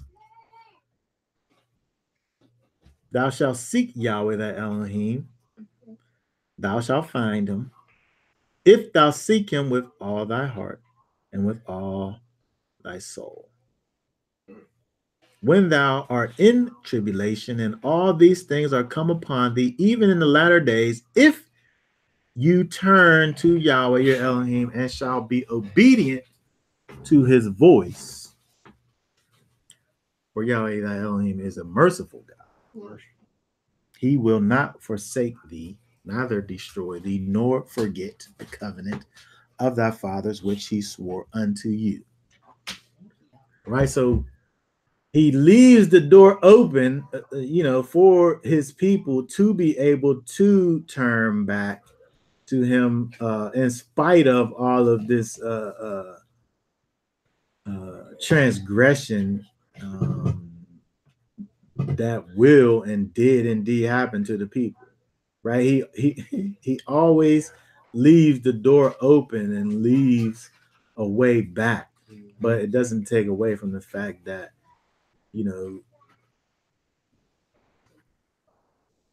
the destroying thing happens, right? So us on the other side, when we look over at this and we see this verse 31 here, for Yahweh Elohim is a merciful Elohim, will not forsake thee, neither destroy thee, nor forget the covenant of thy fathers, which he swore unto them. When we see this, we see that, and we are able to understand that the way in which he remembers the covenant of the fathers, the way that he rectifies this is again through the new covenant, right? He can't fix the problem that we found within the old covenant back with the new covenant, right? Because it don't get you nowhere, right? So the very fact that he made this covenant with the fathers, uh, now he gives us this new covenant that gets us beyond to the place where the old covenant was not able to take us to, right? So we can look and see that he always had a place for his people in his heart, but the way in which the people are connected to the Almighty, it had to change. It had to change. We wasn't able to be the people who he created for us to be underneath that covenant, because again, it was an external covenant. It wasn't an internal covenant. It didn't cause us to do anything. It just caused us to be able to um, see and hear what it is that he wanted for us to do without actually changing us from the inside.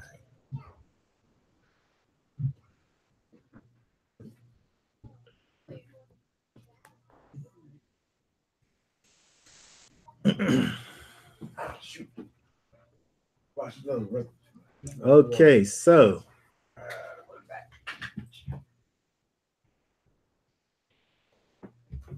okay, let's go down here. Mm, um,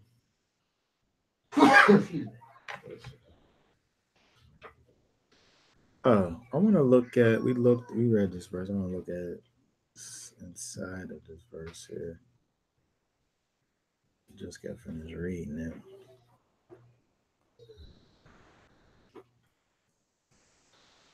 It's interesting when we understand what it is that this verse is saying fully.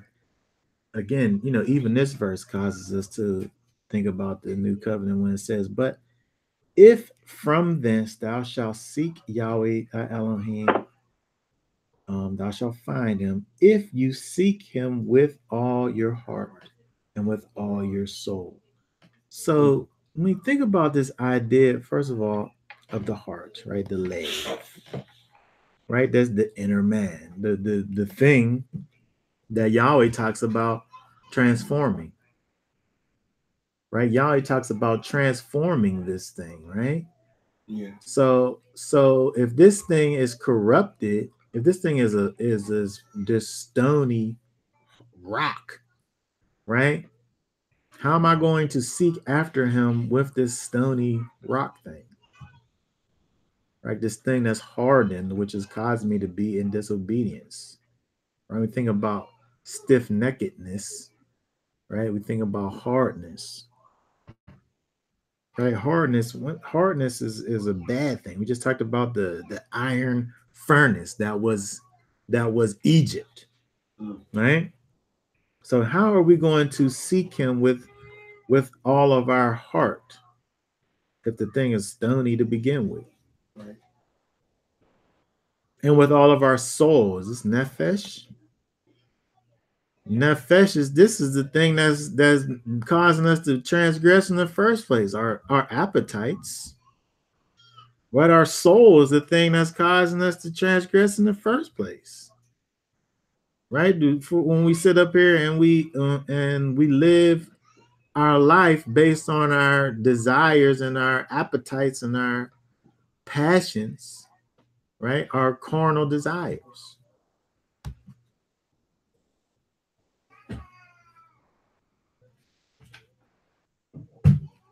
How's this verse work here?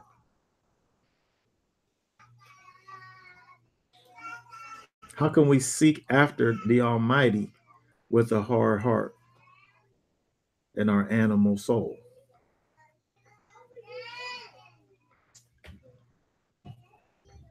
Yeah. Hmm? What do you say? I don't think you can.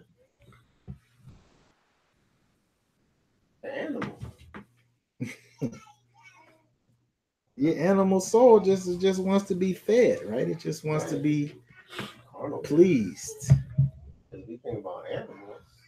Just instinct. They just go and just get whatever they want, right? That's what the animal soul does. That's what we gotta train these little babies, is not to just do whatever they want.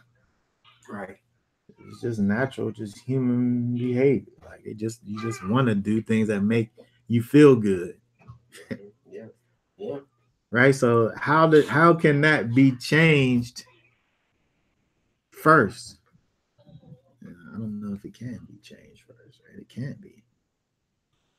So I'm saying even when we look at Deuteronomy 4:29 is pointing us to another place, which is outside of the confines of the old covenant. Right? Because we're able to devote our entire heart and soul unto Yahweh once once he fixes it, once he transforms it, right? Once he changes it. If I got a stony heart, I don't want to devote my whole heart unto the Almighty. I don't want to do that.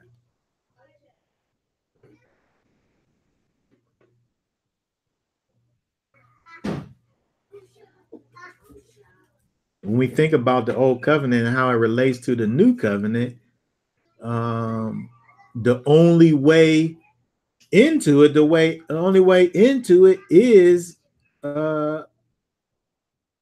Yahweh changing us. It don't have nothing to do with our ability to do anything in terms of how we are attached to the covenant. Right.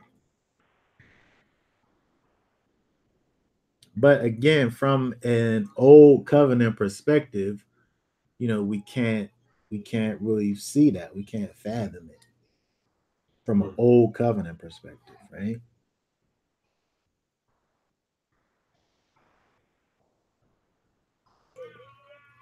Okay.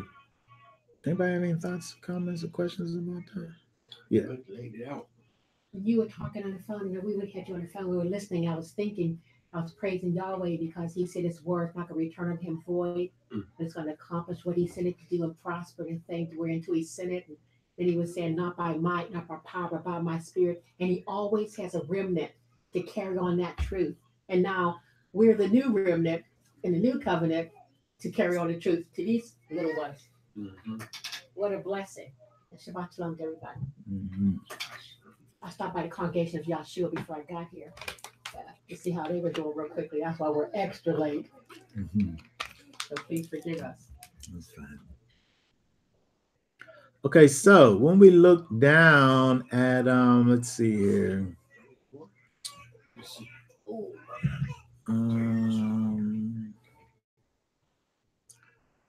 I want to take a look at verse.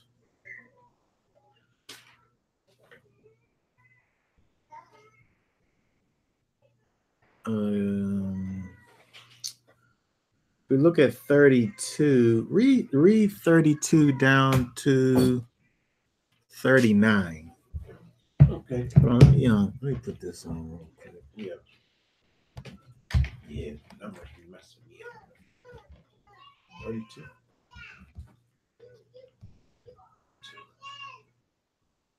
For acts now of the days that are past, which were before you, since the day that Elohim created man on earth, and asked him from one end of the heavens to the other end of the heavens, whether there has been a word as great as this, or has been heard like it. Has a people heard the voice of Elohim speaking out in the midst of the fire, as you have heard and lived? Our Elohim tried to go and take for himself a nation from the midst of a nation by trials and by signs and by wonders and by battle and by strong hand and outstretched arm and by great fearsome deeds, according to all that Yahweh your Elohim did for you in Mizraim before your eyes. You have been shown to know that Yahweh himself is Elohim. There is no one besides him. From the heavens, he let you hear his voice to instruct you. And on earth, he showed you his great fire, and you heard his words out of the midst of the fire. And because you love your fathers, therefore he chose their seed after them and brought you out of Mizraim with his presence, with his great power, to drive out from before you nations greater and stronger than you, to bring you in, to give you their land as an inheritance, as it is today.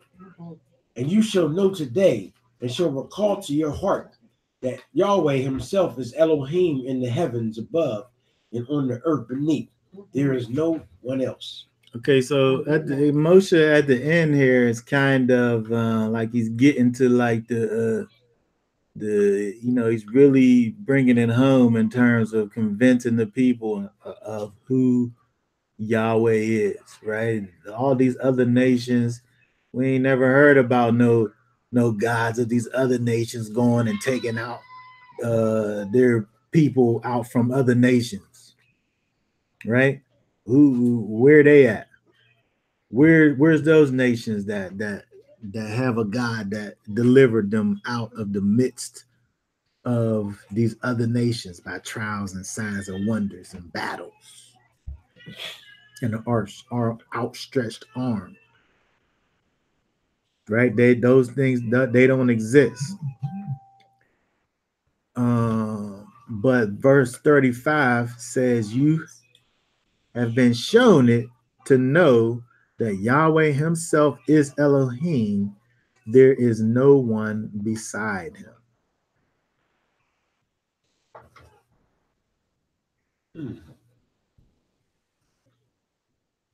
Yeah, that's what the non-messianic believers always point out.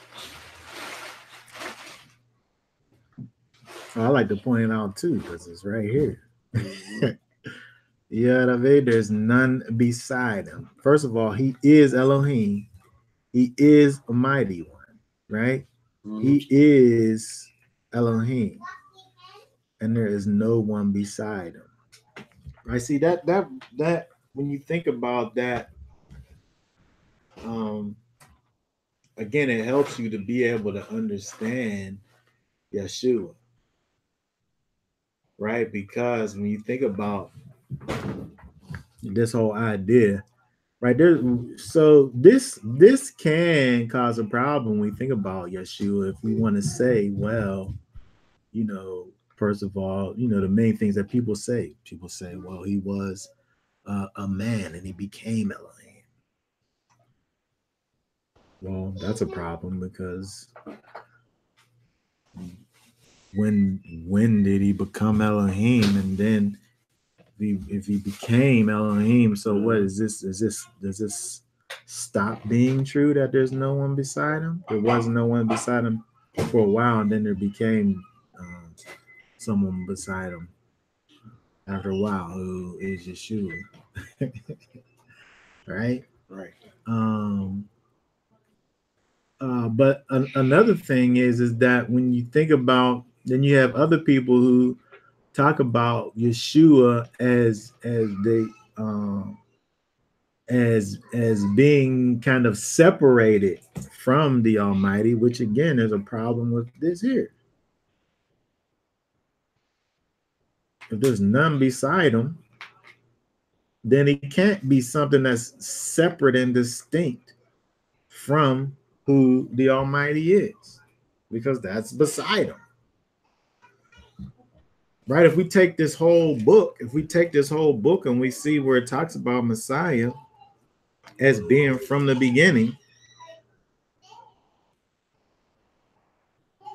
then we have to be able to understand Yahweh and Yeshua as being one.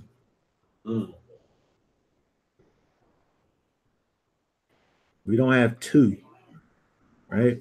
We don't have three, but we don't have two either. Right. Right? There's not a trinity, but there's not a twinity either. Right? Right? People talk so much about the Trinity, but they don't really talk about the Twinity that much. But you got a lot of people that really believe in the Twinity. The Trinity? No, the Twinity. The Twinity. Right? Well, they're not willing to say that Yeshua is Yahweh. If you want to say that there's two, then you got a problem with 435, which says that there's one. When we look at Revelation, where it talks about the throne, the one throne of Elohim and the Lamb. What's giving you Elohim is giving you the Lamb, but it's talking about one throne. Was it two thrones or one throne?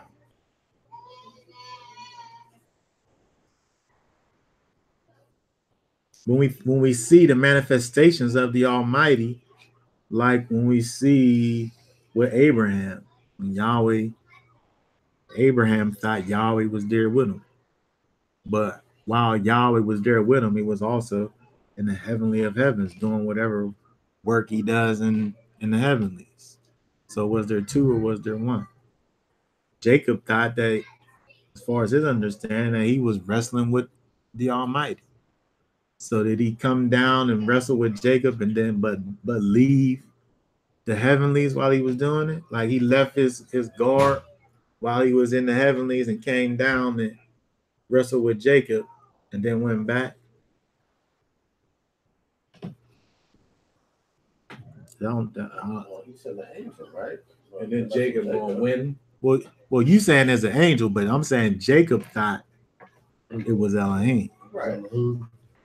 But you know what gets me when I read in John 17:5, when Yeshua said, "And now, Father, glorify thou me with thy own self, with the glory which I had with thee before the world was."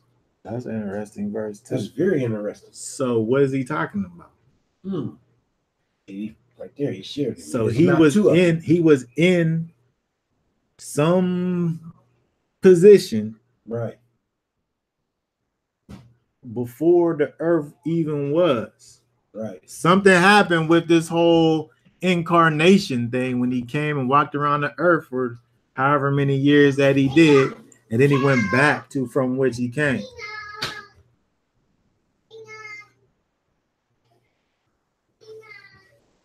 So when we think about Yeshua, we can't seek to understand the essence of who he is in the confines of the Gospels, because that was really a moment in time which is like unto, the times that we see when the Almighty actually came and dealt with men, and men perceived those interactions as interacting with the Almighty. Maybe it was just for minutes or hours at a time, or it was years at a time. But if you can accept it in one place, where we see it in the Old Testament in terms of these moments or interactions that these people was having, it's the same thing with the Gospels just as at a longer period of time. Mm-hmm.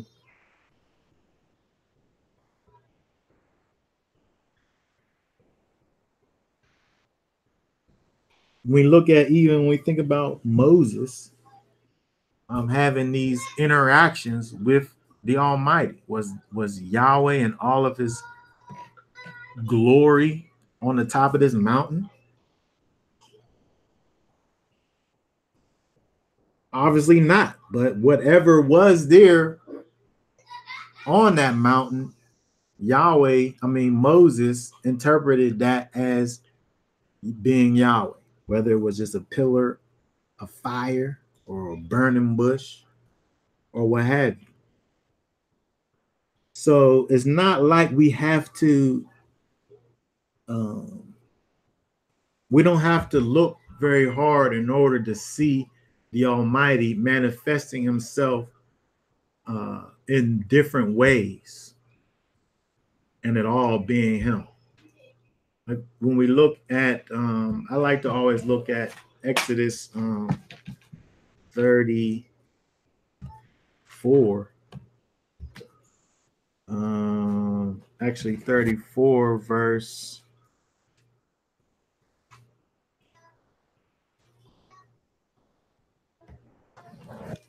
Oh, actually, you got to start in 33, where you got verse 21, 30. Let me put it over here. 33:21. 33:21.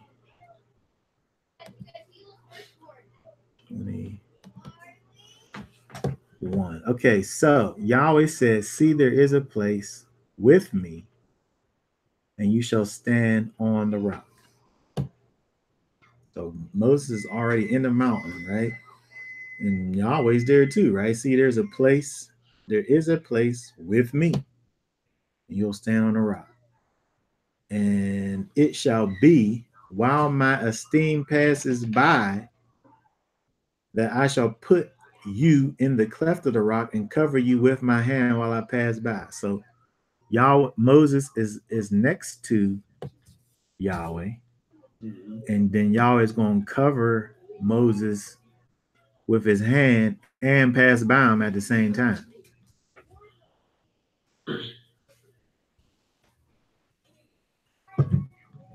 And then I'll take away my hand, and you shall see my back, but my face shall not see. So even here, we see different manifestations of Yahweh happening at the same time. Yahweh's both next to Moses, and he's also passing by Moses at the same time.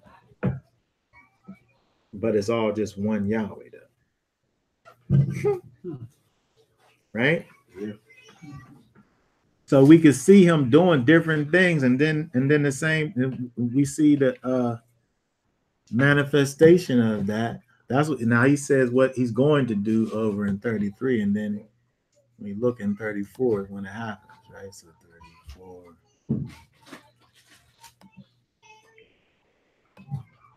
down in verse 5. Verse 5, and Yahweh came down in the cloud, and this is so it expresses it even again. Yahweh came down in the cloud and stood with him there and proclaimed the name Yahweh. And Yahweh passed before him and proclaimed Yahweh, Yahweh, and El, compassionate, showing favor, patience, and great and loving, commitment and truth, watching over. So again, what's happening is Yahweh's covering Moses while Yahweh's passing by simultaneously. So you got Yahweh passing by and standing still next to Moses at the same time, just like he said was going to happen in the previous chapter. Watching over, loving, commitment for thousands given. Okay, so you have all of that. So again, you have these multiple manifestations of Yahweh happening simultaneously, but Deuteronomy says there's none beside me. So we're not talking about multiple beings. We're talking about Yahweh manifesting himself in multiple ways. Right, because he's a spirit. Right. We think about things in this physical way. Right. Where there's only one me. I can't be like two of me, then there's two. Where we can't really think about spiritual things from a physical perspective because it don't make sense. It don't correspond, right? It don't line up. But that's our problem. We try to think about these things where we see in Isaiah where it talks about the arm of Yahweh, where it's giving you the it's talking about Messiah as being this arm. He's going to make his arm. It's time to butcher.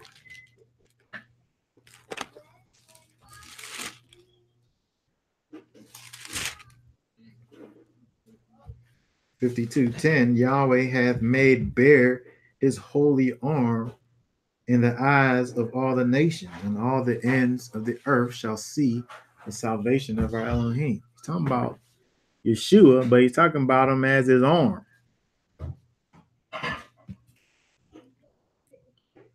Right? So we think about Yeshua as this separate entity, but when we look in the prophet here, he's describing him as an extension of itself, right? His arm. The arm means like that represents strength, right? Yeah. Yes, it's power and strength. Mm-hmm. Yeah. The manifestation of his power and strength. Just like when we see where in the New Testament he's described as the word of Yahweh, which is really the man. And when we see where in the Proverbs he's described as wisdom, right? When you think about wisdom and the relationship between words and wisdom, right? The words is going to be the manifestation of the wisdom. The wisdom is the thing that's kind of internal, where it's made manifest through words, right? So they're not really they're connected to each other. One is kind of the internal aspect, and one's kind of the manifestation of that internal aspect. Not two. It's all one. So again, when we see that, the Most High is trying to cause us to understand, in another way, his essence, and understanding that, he is Elohim and there is none else.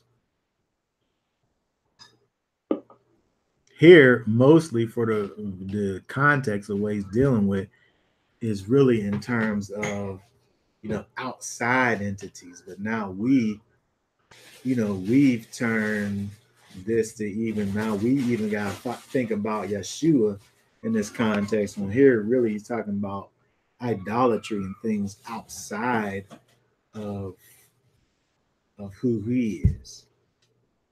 Now, because of where we are and how we've been disconnected from the Almighty and the truth about who he is, we have to get into the thoughts of, how do we connect this? How do we reconcile this with Yeshua? When again in the context, he's dealing with, these idols these other gods that we make and we create. Also, I heard people talk about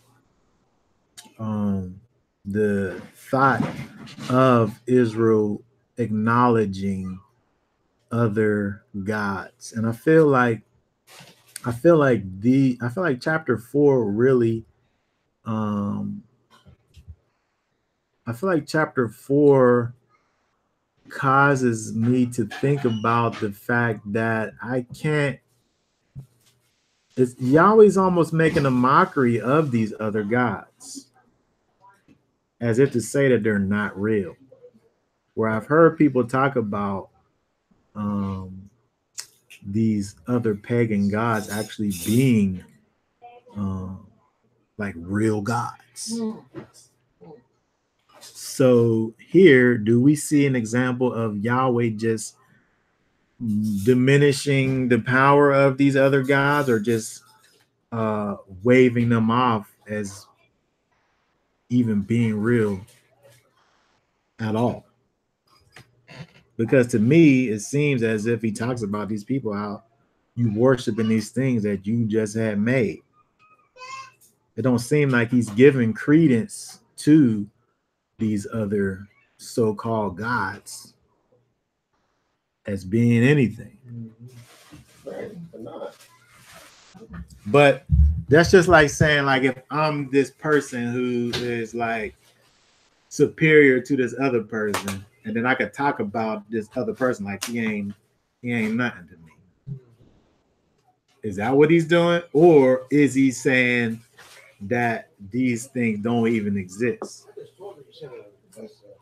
Which one do you think he's doing? Is he saying like I'm so much more than you, then you're not even worth recognizing, or you don't even exist? He's saying you don't exist.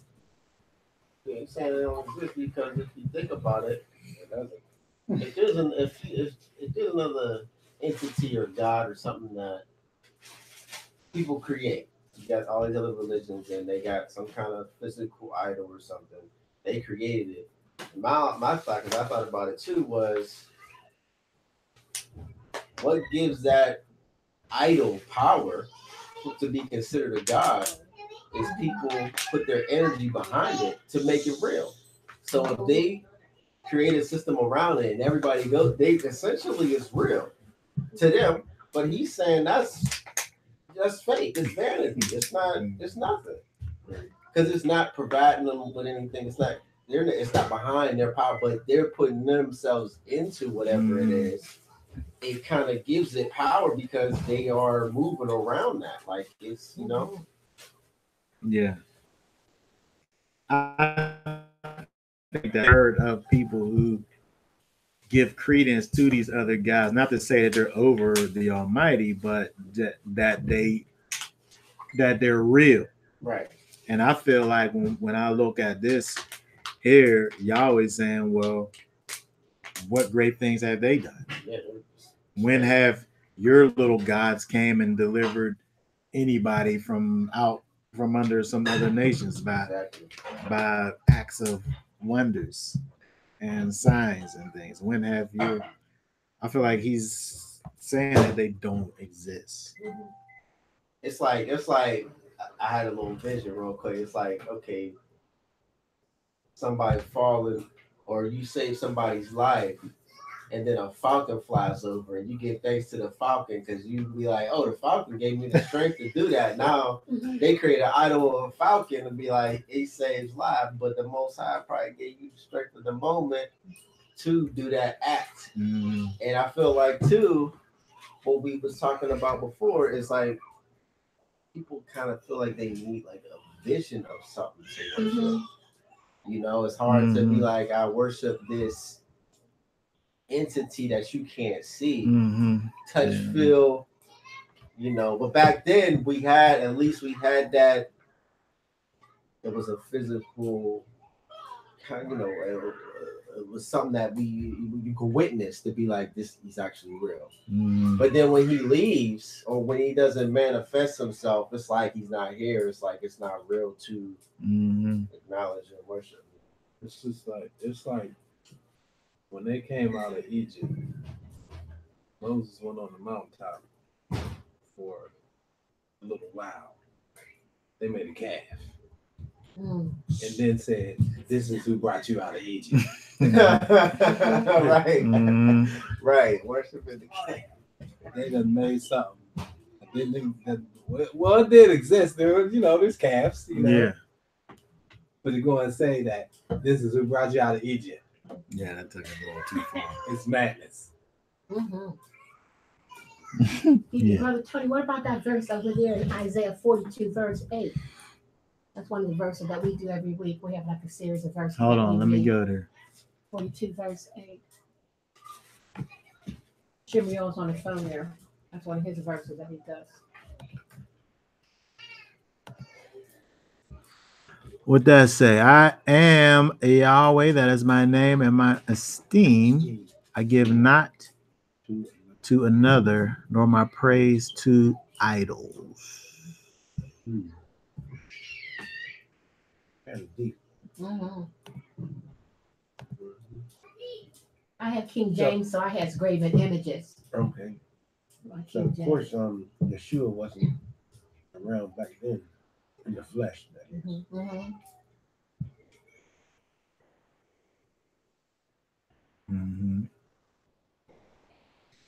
Yeah. Right. So he not giving his praise to graven images. He don't want nothing to do with graven images. He kept on saying that over and over again. That's why he didn't sit up there and show the people himself whenever he was talking to them, because all they was going to do was sit up there and make whatever it was that they saw and worship it. I like how you said it wasn't even fire, because they would have probably had some flame of fire they would call Yahweh. Yeah. He covered, I don't know if you heard that, Sister Gabriel. What's that? He covered the fire with smoke. Okay. So you couldn't even see the fire. Yeah.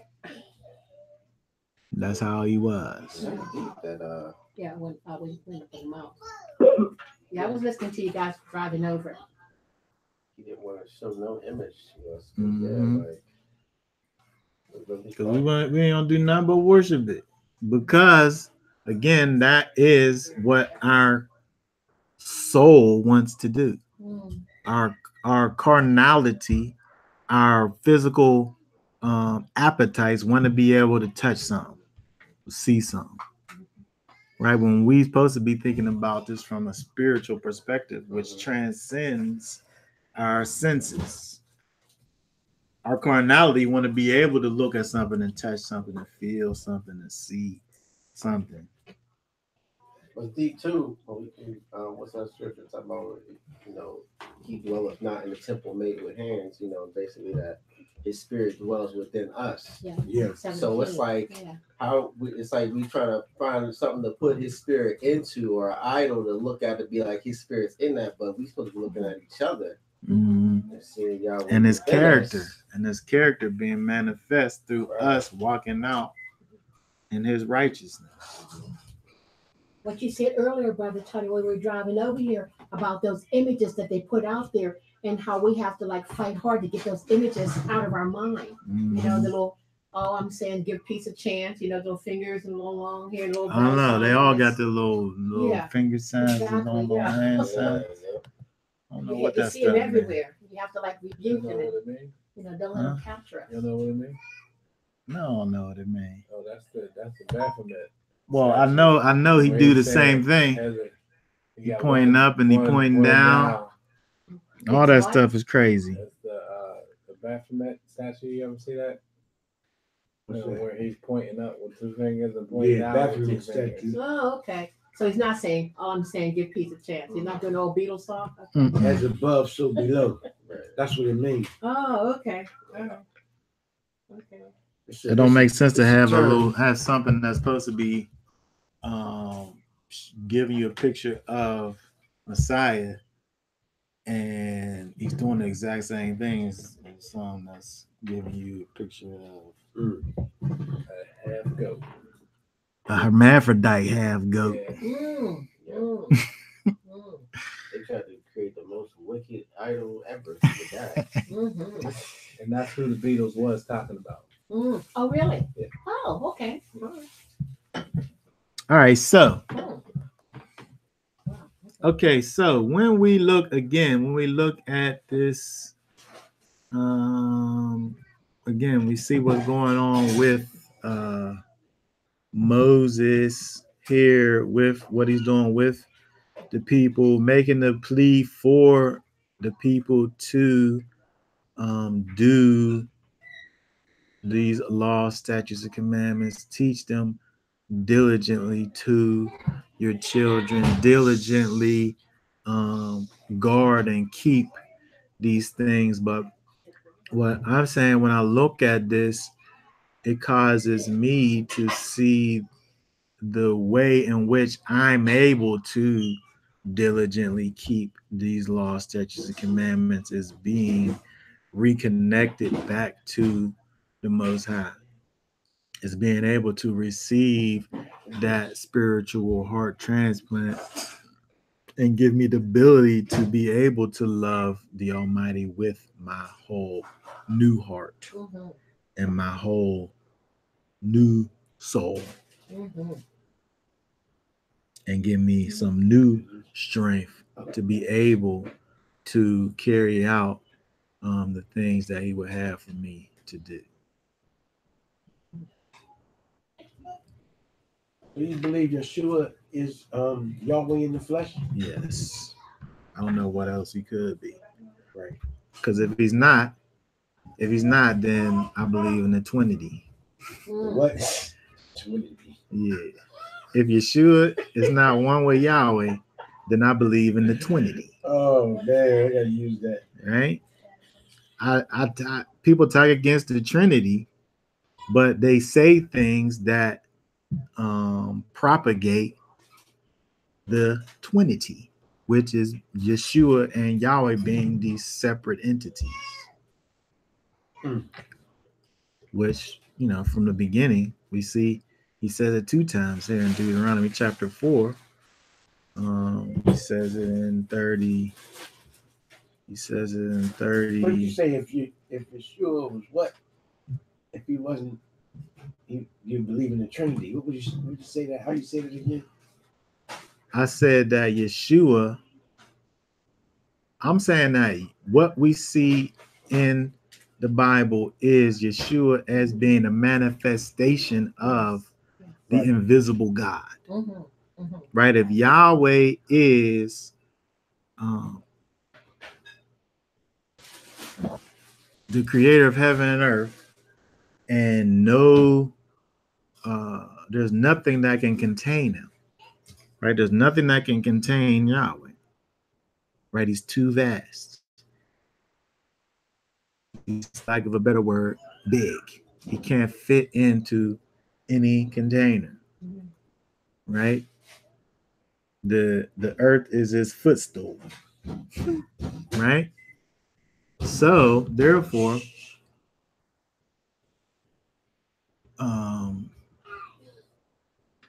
what He did, what He does, and what he has done over time, and we see examples of Him doing it over and over again, is manifesting Himself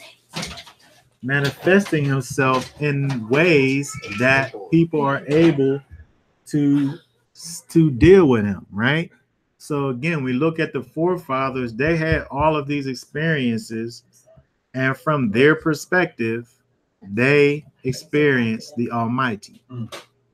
We can sit up here and say what happened to them all we want, but they thought, Jacob thought he wrestled Yahweh.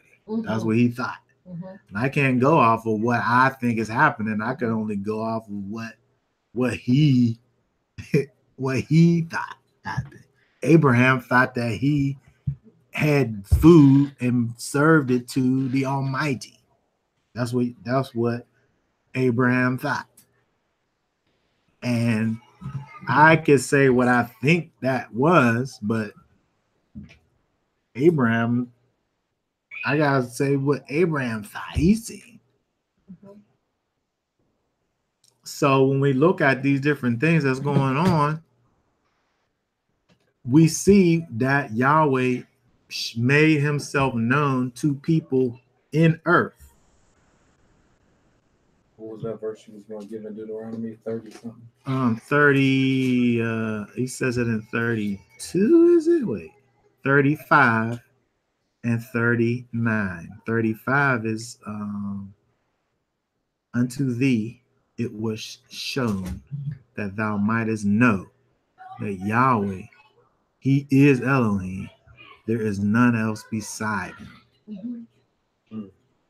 And then he makes the case for 3 verses, and then 39 he says, know therefore this day and consider it in thine heart. He's bringing it back again, right? That Yahweh, he is Elohim in heaven above and upon the earth beneath. He is the Elohim of the heavens and of the earth, and there's none else. Can you put on Elohim? Elohim, Gods, rulers, judges, divine ones. It's the Angels, plural gods. of El. So it's going to be rulers, judges, divine ones. Angels can be described as Elohim, gods, judges. The Strongs, no, that's not the Strongs, that's a concordance. It's used so many times I can't even get past all of these. Oh, here we go. Elohim, masculine plural noun meaning God, gods, judges, angels, occurring 2,600 times. Often paired with Elohim's unique name. When a word is used as a generic designation of God, it conveys the scripture that God is the creator, judge, Lord, Savior, all of that. But when he uses that, is he saying, is Yeshua there? Right there? When he's saying Elohim, meaning, plural. Well, I guess the short answer is yes. Good answer. That's the best answer. Yes.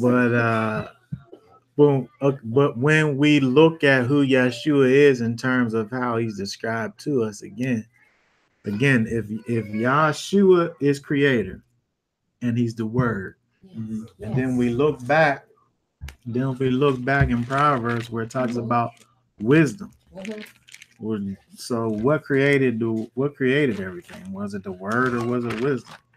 Is it 2 different things or is that one thing? I'm saying it's one thing. I'm saying the wisdom, the word is the manifestation of the wisdom. Yes.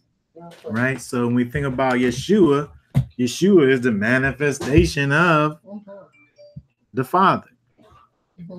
They're not separate. When we look at how Messiah is spoken of when he's cloaked in the darkness of our lack of understanding in terms of the Old Testament, where we see him just being spoken of and not being manifest, yet he's referred to as the arm, right? But the arm is part of the body, right? The arm is connected, right? The arm, if we think about the arm, is how Yahweh, who on high, how he reaches down and deals with us. We look at how he rescued Israel from Egypt was with his outstretched arm, right? His way of salvation was always his arm, but his arm is, I can't make a distinction between who he is and who his air quotes arm is, right? And then he also talks about his hand too. And right. And that's the extension of the arm. Right, which is the extension of the body. And then you take it back. Now this isn't my teaching. What I say? You take it back to the rock whenever Moshe.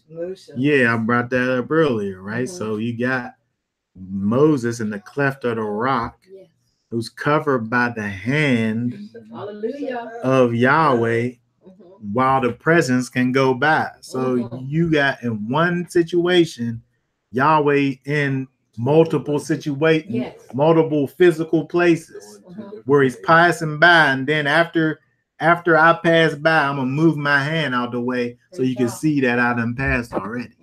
And spoken too. The words. The word came out. Yahweh. So you got the word going out, you got the presence passing by, and then you got the hand covering up. But it's all Yahweh though.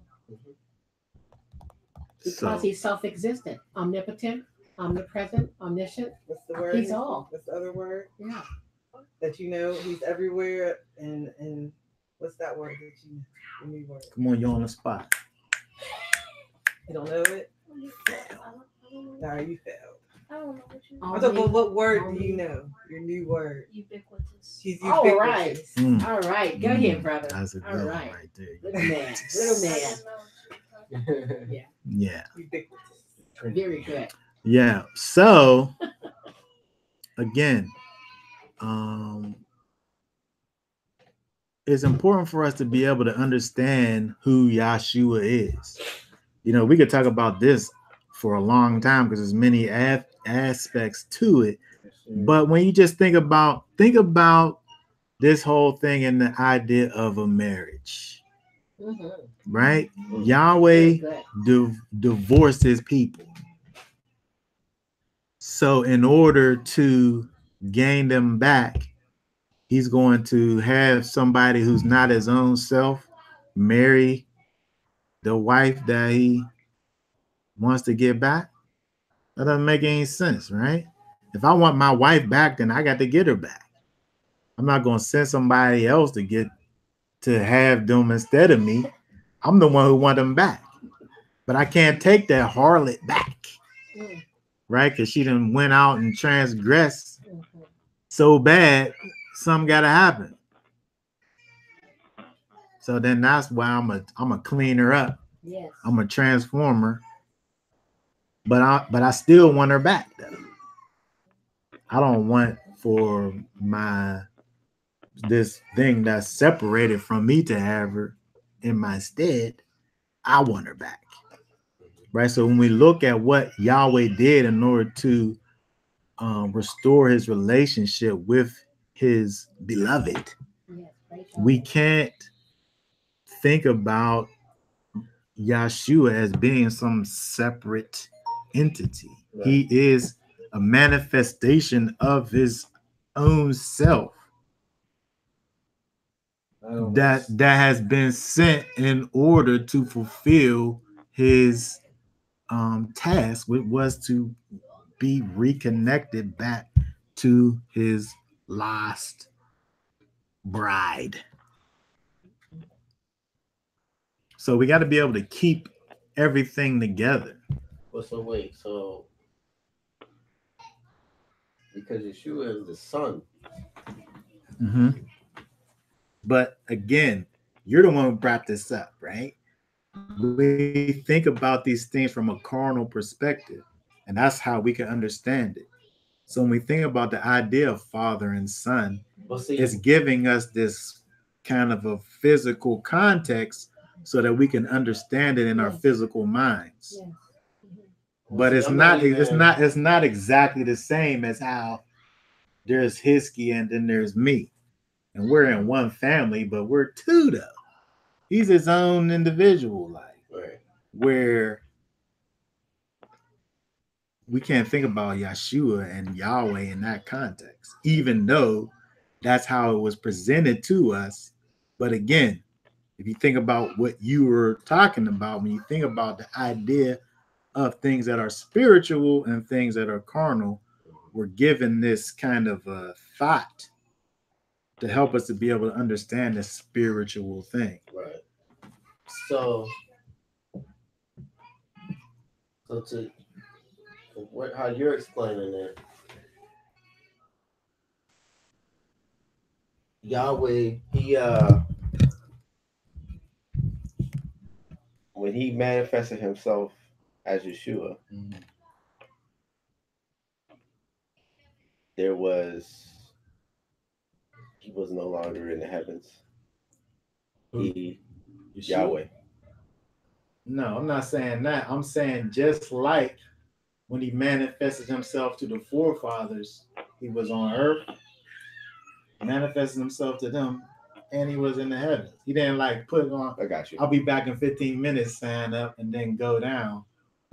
You know what I mean? Yeah, it was the illustration of like him I'm making passing by and also covering Moses over there. It's like, you know, he's doing all those things at the same time. Right. You could do that. Because I'm just referencing, in Matthew when Yeshua was on the cross, and he Mhm. said, Father, why hast thou forsaken me? Yeah. This and that. So he was clearly speaking to the Right. Father. He was 'Cause- speaking from the heavens and being in the earth simultaneously. Just like how, so you got Yahweh doing multiple things, but in different positions, all at the same time. But we've seen him do that in the Torah multiple times as well. Because Yahweh is the sustainer of the universe. He keeps all of this stuff going. Right. So he's always doing that. But at the same time, he worrying about me falling down and hurting my little knee at work at the same time. You know what I mean? He's doing all of these things all at once. So yeah, he definitely was like when we look in the, that's what I'm saying. We can't look at the gospels and think that we're able to gain a understanding of the essence of who Yeshua is based on the gospels. Because we see Yeshua as a man speaking to the Father, right? We see this all through the gospels. We see him being born. We see him as a child. We see him growing in wisdom and knowledge. We see him having these conversations in the Garden of Gethsemane, talking about should this cup pass from me? Because now you have this carnal aspect involved in it, where you got the presence of Yahweh in the flesh, right? Where he's connecting himself to carnality. Why? So that he can be that kinsman redeemer. Like we talked about the kinsman redeemer before, right? So he's hitting all of these marks that's kind of qualifying him on multiple levels on how he's going to bring us back to to right standing. But we can't look and gain an understanding as to the who Yeshua essentially is by the Gospels, because it was again just a moment in time, right? Where we see there's Yeshua prior, and then Dave even brought the verse up. What is he talking about when he says to restore me back to the glory that I had before? What's he even talking about? He ain't talking about before like a couple years ago, like when he was a little baby, but like from the foundation of the world. If he was only like 30 some years old, what in the world is he talking about? He's talking about where he came from. Right. Back when he was back in the oneness, back in the essence. No, because I was putting something together for my Facebook friend, and I just been studying it before I do it. Yeah. Well, it's a hard thing to deal with if you if you don't really know what you like. If you understand it, then you can talk about it. But if you don't understand it, then you can't really. I can talk about it. It's definitely one of those spiritually discerned things. Yeah, that's right. what I'm and saying. Maturity. A lot of my stuff definitely is like that on Facebook. It's definitely maturity. So because you always gonna get back to the carnality of it. When we're trying to wrap our carnal minds around the spiritual thing. Right. And so you can't understand spiritual things from a carnal perspective. Yeah, because I was thinking, not thinking, but what's commonly taught is that. See, it's weird because it's like, yeah, because when you say it, like, it's crazy. It's not crazy, but it's like you get it. But when you try to bring it carnal, it gets kind of funny because one teaching is that I've been taught, come to understand, kind of, was when Yeshua came, he had the spirit of Yahweh. Right. And I mean, but that's basically it. Like, if you got the spirit of Yahweh, are you not? You know? Well, David had the spirit of Yahweh too, didn't he? He didn't do the things Yeshua did. Well, then he said, when he goes, he's going But then it was taken from him. he's going to send the spirit of Yahweh. Yeah, it was taken from, yeah.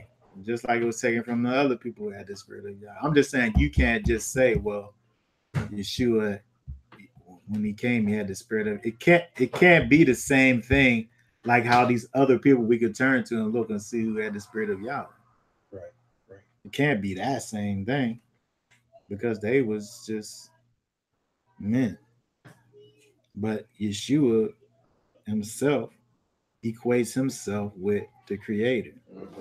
So it's setting him apart from all the examples of the people that we could look to and see who had the spirit of Yahweh on them. None of them said, me and the Father are one.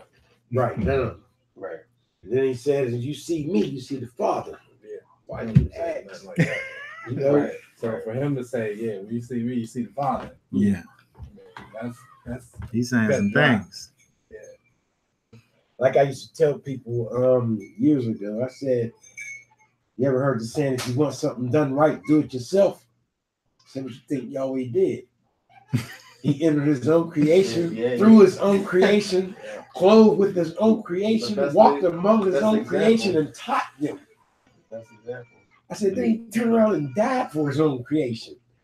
So you tell me he ain't the powerful Elohim. They do it with his own arm. With his own arm. Outstretched arm. With his own strength. Yeah. His power. He said he does it all. Right. And Yeshua said, when you see me, you see the Father. So that's letting you know that, hey, that's letting you know who your deliverer is. Some Israelites on Facebook be saying, no, he is not. He is not Yahweh. He's the son of Yahweh. Yeah. Said, oh, wow. Yeah, but the problem with that is that when you say that, now you got the Trinity. Now you got the Trinity. Why you say Trinity? Because there's two then. Yeah, there's the Father and there's the Son. And not the Trinity. I don't know how you spell that. Trinity. That's a made-up word, ain't it? It is made up. I made it up. I like to say that. It's okay. It's a good word. I coined that phrase. See, now I got to put it back in my notes. So It's a good word. Yeah. Okay. So. Okay. Saying all that. For now, I think we're going to go ahead and end this for now. We want to just remember that when we look at the Torah, we're always able to see Messiah within it, or we're always able to be pointed towards Messiah and what he did for us and the plan that Yahweh has for us. So, what did it say here? Oh, yeah, she was saying there's nothing, the spirits behind them who make people think those idols have power are demons. They're not living. Hasatan has no real power. Okay. All right. That being said, we will end this for now. Okay, Shalom.